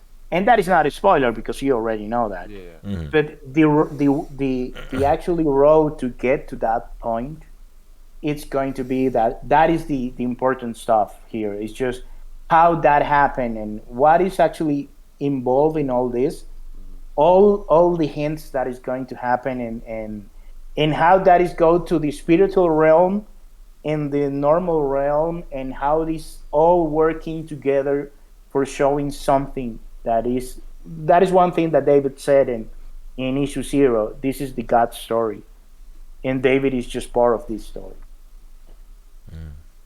That's really cool. And that is actually how we've been talking about 2 hours about Star Wars and Marvel and all this kind of stuff, and that is the important thing here, is just trying to know that what is the principal character in this story, and is God. Is just trying to understand the way we're trying to deliver the story, is to trying to show what is happening when you put your trust in God. Yeah. When you actually trust God, you can be a David. I think we were talking in the last podcast that faith is David's superpower, and that is who made him who he was. It's just faith in God. Yeah. Absolutely, and I mean, it's really cool that you're going out of your way to almost highlight that, because it's really bizarre to say, but like I've seen versions of like the story of David before where that's almost like an afterthought. Yeah. Right. It's almost an afterthought that David had faith in God, and I'm like, but that's the whole reason he stepped out onto the battlefield in the first place. The whole reason he stepped out to face him was because, like, one of the first things that he hears is Goliath basically shouting down God, and he's like, I'm not gonna let him get away with that. Yeah. Like, it's literally one of his first responses. Like, he can't say that about my God. You know, it's like, No, he didn't. like, that's literally one of the first responses. Like, he's not even looked at the guy. He's not even worked out who it is. Like, you ain't saying that. Like, he doesn't know who it is. And that's it. It's And like he doesn't care. And that's it. And he steps out there. And I mean, like, to think about it, like, because we talk, David versus Goliath is such a pop culture thing now. It's almost talked about in an afterthought. Like, we know the story. He goes in, and he picks up the stones, and he swings it, and he throws it, and he, knocks him down. But like, to think about, like, actually to stop and think about what that story itself is this kid, this teenage kid, who is not trained in battle tactics, military, anything like that. He would eventually go on and become that, and become this great hero, warrior, king. But at this point, he is just a shepherd boy with literally a sling and a stone, and stands against a 12-foot monstrosity, clad in battle armor, with weapons that are bigger than he is. Yep. A trained military unit, because we often get the idea of like the Israelite army is like, oh, they're these cowards hiding away. No, this is like a military trained for battle. We're too scared to face this guy, and this kid faced him with no fear because God told him to. And I'm like, understanding the level of faith that someone like David had from that age, it's mind-blowing. Right. That there was And no fear to just stand there because trying- God said stand and fight. And then trying to figure out how do you get that character to that point, right? Yeah. So let's rewind in his life, right? Because he didn't come out of the womb like that. So No. things had to happen. And so that's been the story challenge that Yvonne and I have had a blast, right? Trying to figure out how do we get this character, because by that point, that's like a big hero's journey that's completing. Yeah, that's the end of that part of the story. Is Exactly. So how do you get there? And so that's super cool, and we can't wait, to peel back the layers and reveal those stories to show people, because we do think it's going to impact them, and then hopefully challenge others to have their own chronicles of faith, step out.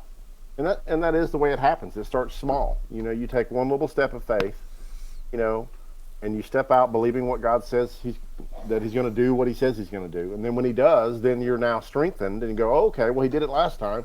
I'm going to step out a little further this next time. And then God shows up and does exactly what he says he's going to do. That's the way you build faith. Right? Yeah, it's step by step, little by little. And how do you get David from this young boy growing up, basically the lost one in this crowd of a family with all these other people, and how did he get that much faith by the time he was a teenager and basically being a shepherd boy? Like, what did he go through that developed faith on that level? Like, Because off the top of your head, that doesn't sound like a faith-building thing, you know. A teenage shepherd Well, boy actually, out in the field, and it's like, off the top of my head, I'm like, but the faith to one stand down a giant with a sling and a Yeah. stone, like, And we've read some scripture this morning at church, and I think it fits so perfectly, and I Yeah. think it underscores this point. Is Go for it. Isaiah chapter 1, verse 18 through 20. And it says, "Come now, let us settle the matter, says the Lord. Though your sins are like scarlet, they shall be white as snow. Though they are red as crimson, they shall be like wool. If you are willing and obedient, you will eat the good things of the land. But if you resist and rebel, you will be devoured by the sword. For the mouth of the Lord has spoken." That's stuff that David would have grown up hearing, yeah, right? That's David's Sunday school, right? I Yeah. mean, so to put it in perspective there, and I think that's how you start, right? You start there, exactly. and then you then put that into action, and you wind up with a little boy, a young man who wasn't afraid to stand before a giant. So And that's the way I think you get there. yeah. in one of the layers that trying to answer your question, Chris, David is just built by the heroes of his people. He's just been growing hearing about Samson. He's been growing up hearing about Moses. He's been growing hearing about Gideon, about Joshua, about what God has done Yeah. with the Egyptian. It's just constantly something that God command to the people of Israel. Tell your kids this stuff that I have done. When you're in your house, when you're outside, in the morning, in the evening, every day, just tell your kids who I am. And David is just building, growing up. It's just like when he's just trying to think about this. It's a crazy stuff. But what happened when you see Superman, just like the comic, is standing outside your door? You know what the man can do because you've been reading comics about this guy your entire life. So you're not gonna doubt that he's a hero. And the same happened to David. It's just he been hearing all this stuff, and one page in issue 0 is just trying to point in that all this stuff that David has been hearing, all this stuff, and that he built his who God is for him, hearing all that stuff. And when he faced like something huge, what happened in issue 0, he say like, okay, this is the same God of Moses, this is the same God of Samson, this is the same God of everyone. Why can I be trust him? Why can I just do something like they do? And you going to step into the giant.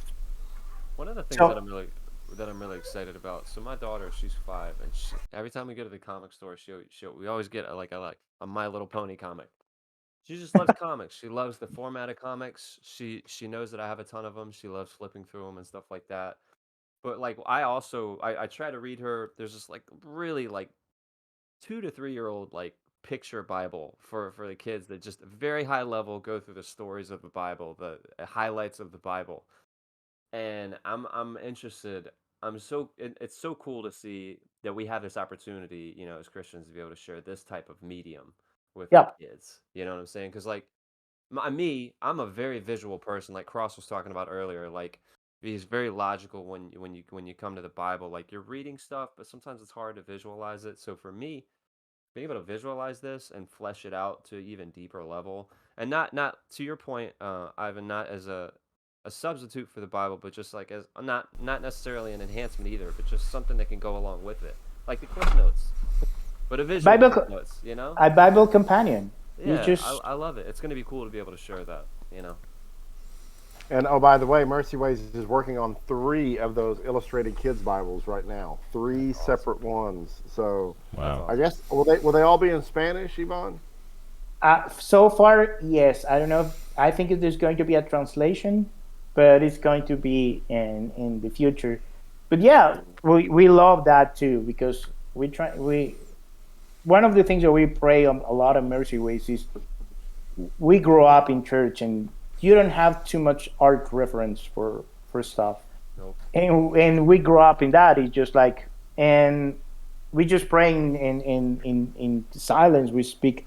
That will be really cool to change all the old stuff for new stuff. And thank God that is the project that we are the other project that we are working right now. He's just trying to make all this stuff with more visual richness. Well, like, and the thing is, like, I know you could probably second this, Ivan, but just coming from my perspective, I view God as like he's an artist.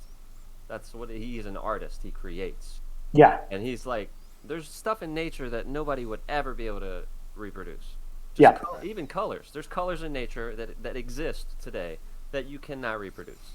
Right. And just to be able to like visually appeal to people who are like visually minded, and even people who just want something, a companion to the Bible. I just think it's really cool. And that's so critical for the church to take that space back. Yes. I mean, we look back in history, and at one point the church was the pinnacle of art and science and expression, and all of these things. And you look at the Sistine Chapel, you look at Michelangelo's David, right? All these were expressions of someone's love and worship and adoration for God and for what He had made. And at some point, the church kind of co-opted all that, and we kind of said, "Oh no, we don't do that art stuff. That's the purview of the world. Yeah. Oh no, we don't do that science stuff. That's the purview of the world."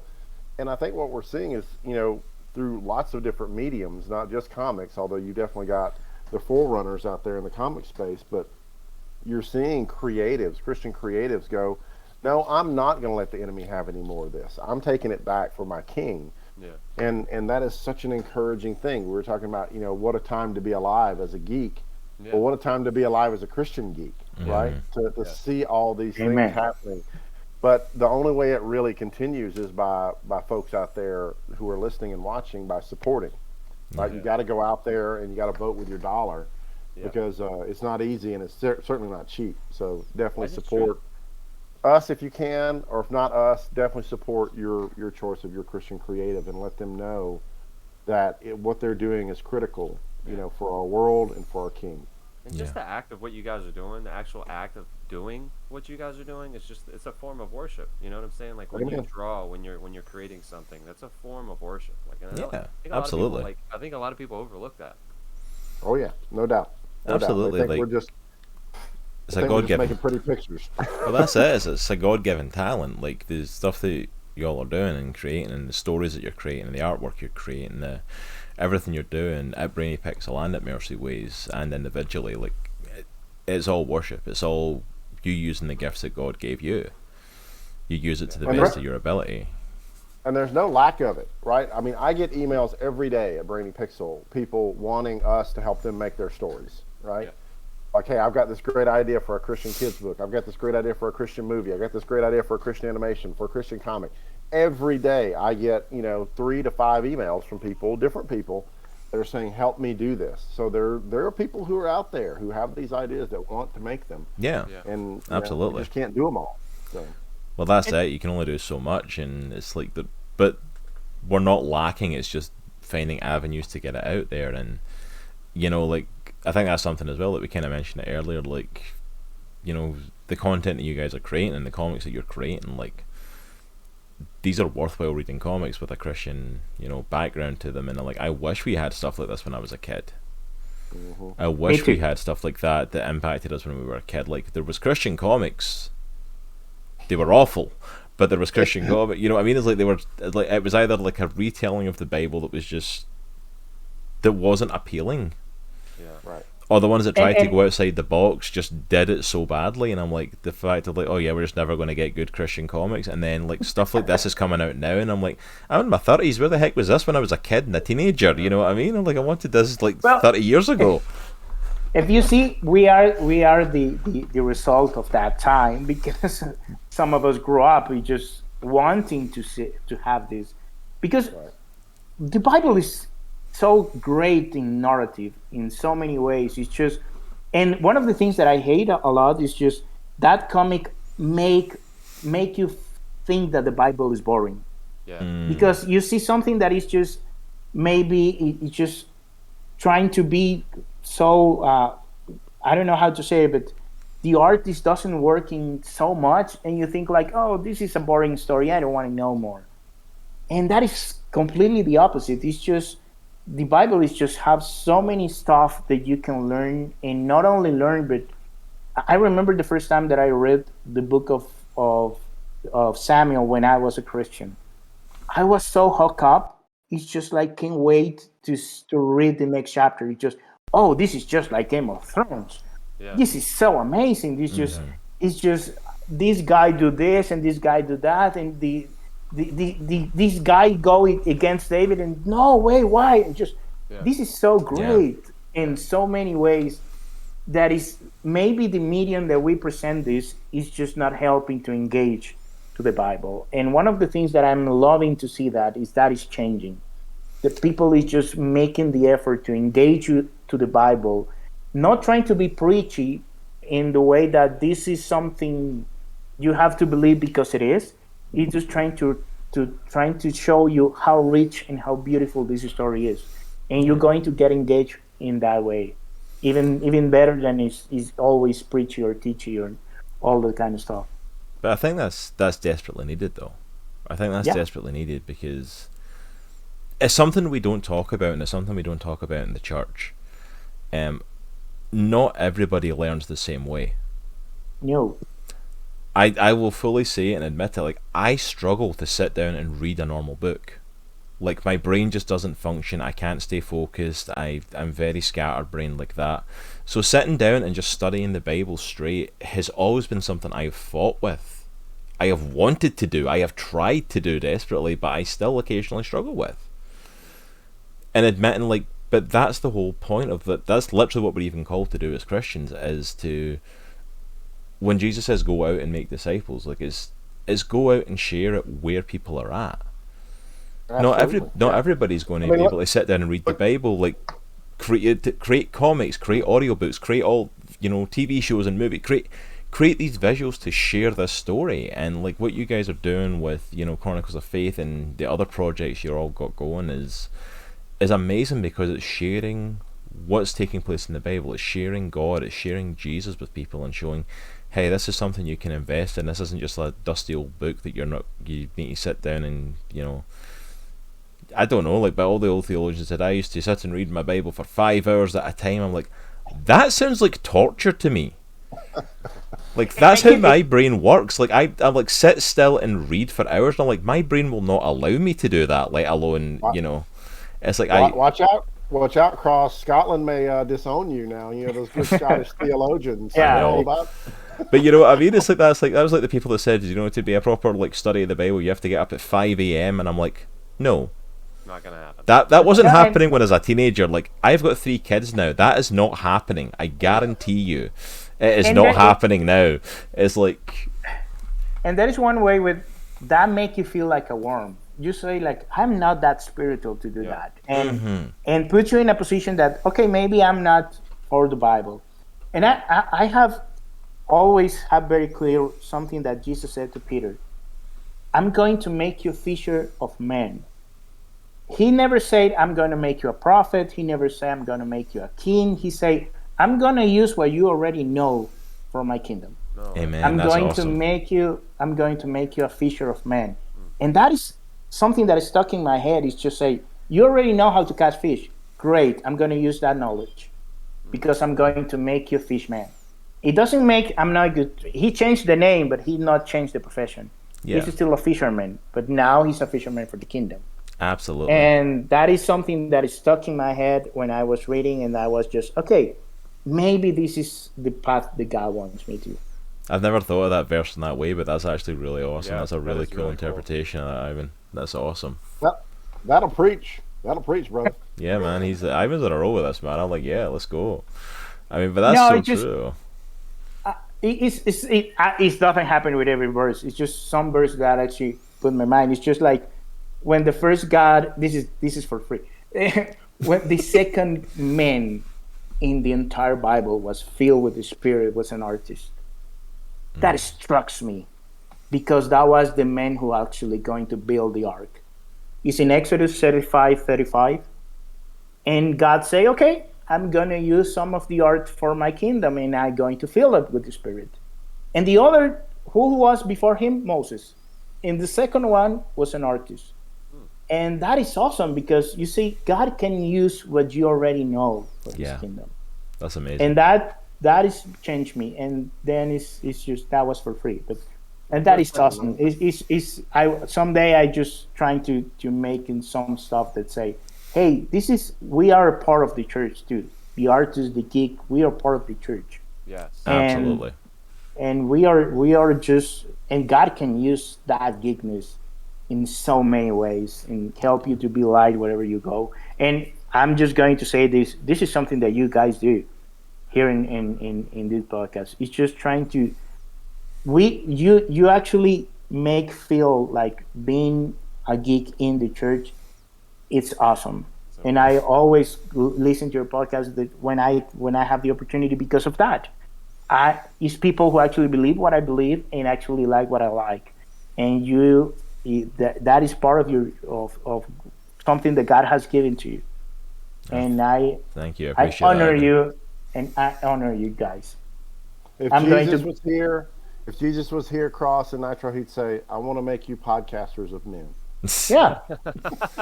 But thank you so much. Honestly, I appreciate those words. Yeah. And I think that's part of the reason why we even started this podcast was like finding other geeks, other people who were in the church that were invested and not just fans, but like were like hardcore fans like us who like I want to geek out for hours about Star Wars and the MCU, you know, like we did at the start of the podcast, and like finding other people in the church like that. And like, I think I'm all about learning about Greek conjugations, but you know, what about some like Fortnite or Call of Duty? Can we relate that to the Bible somehow?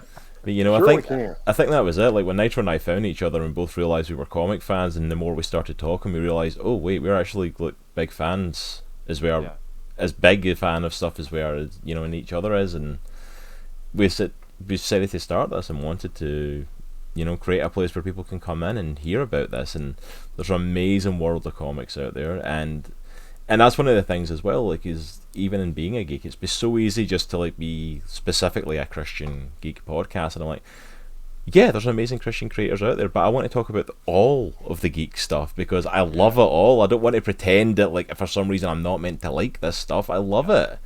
I love comics, I love movies, I love TV shows, I love all this stuff that's in this geekdom, and it's okay to be a Christian and be a fan of that. We shouldn't be ashamed of that. Amen. You That's know, right. we shouldn't, like, kind of like what Ivan was saying, like, you know, God, you know, infused artists, and that's part of what you do. It's like, I don't know why God made us geeks and why that was part of his role, but like that's part of what he made us to be, and I'm not going to be ashamed of being a geek, you know. Well, if you think about it, there's a lot of geek in the Bible, and when we say geek, it's just people really passionate about stuff, people who actually go deep into the stuff, and God creates a nation of geek because the Hebrew people, there's no one that I can actually say that they're so meticulous about everything. They just love about the connection and all this stuff. And I'm not saying that God is only for the geek, but what I'm trying to say is all this stuff that make us who we are is just like too bad. And just like say, I think that God creates people who are so passionate about his word, about his commandment. There is something so apart for the other people that the Hebrew people is just geek of the word of God. Bible geeks. That is what I call it. Bible geeks and so many stuff because they just love what they do. They love the word of God. They penetrate in all that stuff in so many ways that I love it, and I feel so identified that I love all this stuff too. And there is a trait for that. Okay, like, Ivan, I'm literally going to tell you this. I think you're just like, you're going to be like held up in our community for something that you said there, because I'm literally about to rename something right now based on what you said. Because Nitro's put it in the chat as well, and I'm like, anyone who is a sub to our channel, we had originally called them members of the Stan clan, a higher tier of like the comic clan. If you're not a sub to this channel, I think they have to be part of the Nation of Geeks. That has to be what we call our subs on this channel now. I'm officially, you're emblazoned with us forever, Ivan, for that comment. That's officially going to be the name of our subs. Like, Let's make the t-shirt. Exactly, like that's Nitro put it in the chat as well, like God created a nation of geeks. Like that has to be a new t-shirt up in the merch store. Like we were looking for new t-shirt designs, that 100% has to be up on the store. Yvonne can do the art, so heck yeah, dude. I'm gonna say, yeah, actually Ivan, if you want to like do the art for that, and we'll put it on a T-shirt, 100%. God created a nation of geeks on a T-shirt. I will happily put that in our store, and we will happily send both you and Brannon one of those each. Yeah. We'll both send those to you. Well, this happened after this conversation, so the four of us is just part of this statement. So That's right. But yeah, that just something about that when you said that, and it's like God created a nation of geeks, and something about that just really struck a chord with me, and I'm like, I really like that, and I'm like, yeah, I'm changing that right now, because I was looking to change that name, and we kind of had ideas. There we go, ads thrown in chat already. We are the Nation of Geeks, and I'm like, yeah, 100%. That has to be a standard thing, the Nation of Geeks. Awesome. That definitely has to be a thing. But okay, awesome. sorry, that totally just hit me that moment. They're like, yeah, we're so using that. That's 100%. 100%. Let me just. Now I'm gonna keep quiet. No, hey, Ivan, you've been coming. Canon will be used against you in the court of the Nation of Geeks. Yeah, And in the the fish- Nation of Geeks. Okay. And is officially copyrighted under the Nation of Geeks at his Comics in the Cross as well for us. Well, But- maybe because I am part of this, but I see we all geek are passionate, and I think Yeah, 100%. I think God is just love if people get passionate in the right way. Yeah. It's just the people of Israel is just passionate about God, and when they fall from that passion, they just make the big mistakes ever. And when you're staying that passion, you are the people of God. So for that reason, it's just like my mind is working. People just create a God. I'm trying to explain it, but I'm not going to ruin it. No, Just hey, keep going. you're doing amazing. You're doing awesome. You came up with some crackers today. You sent me with some great stuff today, man. This has been That's such the way a pleasure. Ivan always is. He's always that way. So. Yeah, I don't know. So, as much as I've been loving this talk, we kind of have to hit the final stride of this now and have to kind of start wrapping up because I have kids I need to feed at some point. And a wife that's probably desperate for some help because she's been left alone with 3 kids. But yeah, this has been such a fun conversation today. This has been absolutely a blast. I've loved this so much. Absolutely. But I am excited. I'm excited for more Chronicles of Faith David. I'm excited to get in, and I've not backed it yet on Indiegogo, but now that I've actually got money that's came in, I can actually go ahead and finally back it now because I got my nice new fancy chair. That's proof of like money that I've got in, so I can put some of it towards finally backing the Indiegogo campaign. I think Nitro's been spamming it in chat there a little bit. Yeah, I have. But yeah, go to the Indiegogo page. Go ahead and support Chronicles of Faith David issue 2 so you can make sure you get yourself a copy of issue 1 as well.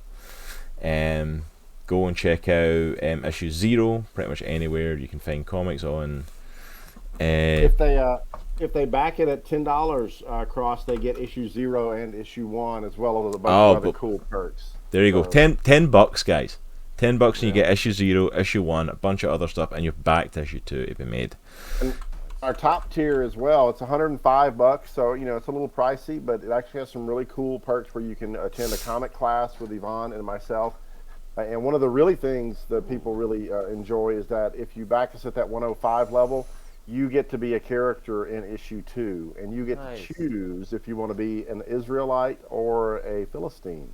You can pick, and we'll put your likeness in the comic, put your name in there and everything. So. That is really cool. That's a really cool reward. I'm not gonna lie. That's awesome. So yeah, go and check that out, guys. And I believe as well, like I've seen you guys posting it online. I believe is it this week? Is it Wednesday or Thursday? Yvonne, you're going to be doing a class on Thursday on that. You're going to be doing a live stream to the Indiegogo page. Oh, that's awesome. If you want to, do you want to tell us a little bit about that, just so people know? Yeah, it's going to be on the Mercy Ways Instagram account, and we're going to have Yvonne, and he's going to be live streaming some sketching. The first one's going to be like laying down lines and things like that, and the second one that evening will be. Are you doing colors in the evening? No, I'm just doing final line. We're just going to. It's going to be like a sneak peek of what the class is going to be. It's just how you make the decision of creating a piece and how you end up a piece. So we're going to go to how you start sketching, what you want to do and how you want to do it, and how you go from the sketch to the final line art. So that is going to be the road. We'll be doing real-time Q&As as well. Yeah. So I'll be on in the chat, and Ernesto will be on. So if you've got questions about Yvonne's process and you want to learn more, or if you just want to watch a skilled master at work, definitely head us up over at the Mercy Ways Instagram. It's at Mercy Way Studios, right? At Mercy Way Studio, yeah. All right, I'm So throwing over on Instagram. in chat there. There's all the links to Mercy Ways Studios, to their website and all their social media. And then here is a link as well, also for Brainy Pixel's website and all of their social media. So go out and check out their websites, go and check out all the amazing projects they've got going on. We've not touched so much stuff these studios are doing. We're focused on Chronicles of Faith David, but if you catch any of our previous episodes, you'll hear a little bit about all the stuff going on there. And make sure to go hit them up on social media, on Twitter, on Instagram, on Facebook. Go ahead and click on those links, drop some follows, subscribes, likes, whatever to them. You will not be disappointed. These are two amazing creators that we have with us, two amazing studios. Well worth checking them out and checking out all the stuff that's going on there. This has been such a blast having both of you back on. That's amazing. My pleasure. Yeah, thank you so much for coming on, guys. Thank you so much for hanging out with us today, chatting with us, and geeking out with us today as well. Sign us up for the Star Wars episode. Yeah. Like, legitimately, we are going to have to do a Star Wars episode now we and have get to you now. guys back on. Like, We have to. it almost Do it became a before Star or Wars after episode. or around Obi-Wan. Yeah, actually, that wouldn't be a bad idea, getting you guys on after the Kenobi series.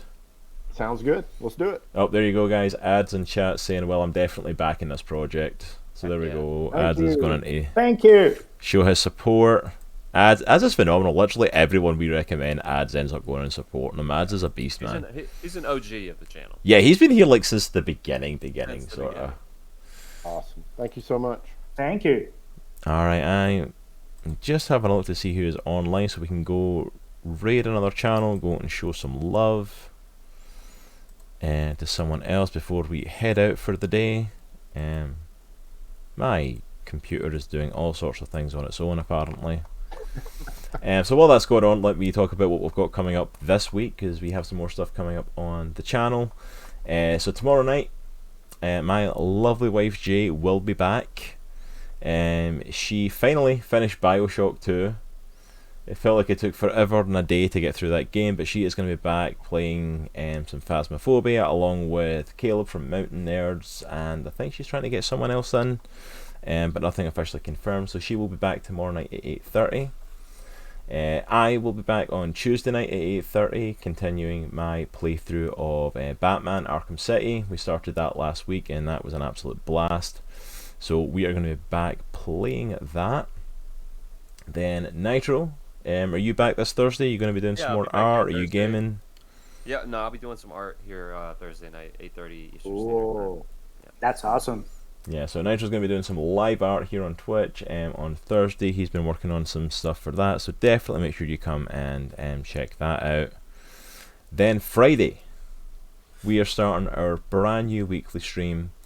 We are going to be playing Sea of Thieves on a regular weekly basis, and this week I believe Nitro and I are going to be joined by our friends Locksteady and Caleb from Mountain Nerds. And we are going to be initiating something brand new for the channel, and we are now going to be using Streamloots as part of it, which basically, if you buy a pack from Streamloots, it gives you abilities to do stuff during our stream. You have cards to redeem, and you can basically mess with us during our ship. If you want us to attack each other, throw bombs at each other, drop the anchor when we're at full speed sailing, want us to 360 the ship, play random sounds to jump scare us, throw one of us in the brig, whatever you guys want to throw at us, it's a couple of packs to buy, and you can do that and mess with us during the stream. So that will be live, and I have no doubt, knowing our community, that's going to get taken full advantage of. Oh, it's going to be fun. I 100% do not plan to get much done that stream. Alright, where did he go? Sorry, I just seen someone I was going to go and raid there. And then our biggest show for this upcoming week is next Sunday. It's not going to be a regular podcast. We are going to be doing our indie comic book club, our first one of the year. We keep diving into some amazing books, and This one wasn't the one we were originally going to do, but with the amount of controversy that came out regarding this book because of a cancelling that happened in a local school, we are going to be talking about Mouse from Art Spiegelman. Yeah, I got a better look at the front cover of the first issue. Phenomenal story. Yep. As Art talks to his father and basically gets the story of his father's real life experience of being at Auschwitz and the experience that goes through that. This book was in the news because of the controversy that a school decided to take it out of the curriculum due to violence, due to bad language, and due to nudity. All of these things take place. This caused a massive uproar, people thinking, yes, it shouldn't be there, and people thinking this is a real life story of what happened at a concentration camp. So this is something that kids need to be challenged with. And it was for a middle school ages, so early teens. And this is something they really should be challenged with, and something that they should be aware of, and something that should make them think. So we decided we were going to throw our hat in the ring. We were going to take a look. We have never read this ourselves. I've never had the opportunity to sit down and actually read Mouse. I started it last night, and I'm already feeling like, oh, this is going to be brutal. Yeah. But this is the first book on Indie Comic Book Club we've actually talked about it's a real story. Real life has taken place. It's not just thrown together. It's Art Spiegelman's father that experienced this. And I think this is a very important book to talk about, especially with all of that going on right now. So I think the only reason we wouldn't have been doing it is literally because until yesterday we couldn't find it. Everywhere had sold out. And then shout out to our local comic shop, Richmond Comics, out of nowhere, posted yesterday on social media, we've got copies in store. And shout out to them, as soon as I contacted them, they put 2 behind the counter for me. They only got 3. They only got 3, and they put 2 behind the counter for Nitro and I to get. Yeah. So massive shout out to them for helping us get these books and talking about this. We are so excited to talk about this. I'm so excited to delve into Mouse and just the importance of it as a story. So for anyone who we usually say, try and pick up the book and read it for yourself, by all means try and pick it up. You probably won't be able to, because the book's literally sold out everywhere at this point.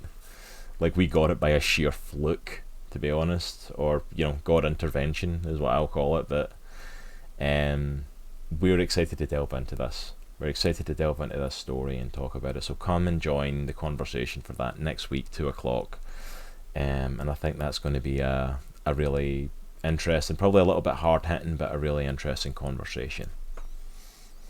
But that's it for this week, guys. That's everything that we've got coming up. Thank you again so much to our amazing guest, to Brannon from Brainy Pixel, to Ivan from Mercy Studios. Thank you so much, guys, for coming in, chatting with us, geeking out with us, telling us all about David. We appreciate it so much. For everyone in chat, I hope you get the chance to go and check it out for yourselves. Go and back it. $10, guys. $10. That's it. $10 to get the first 2 issues, which if you go to a comic store, buying 2 issues or something is going to cost practically that anyway. So, and then you're backing the brand new issue for it. So go for it. Why not? Why not?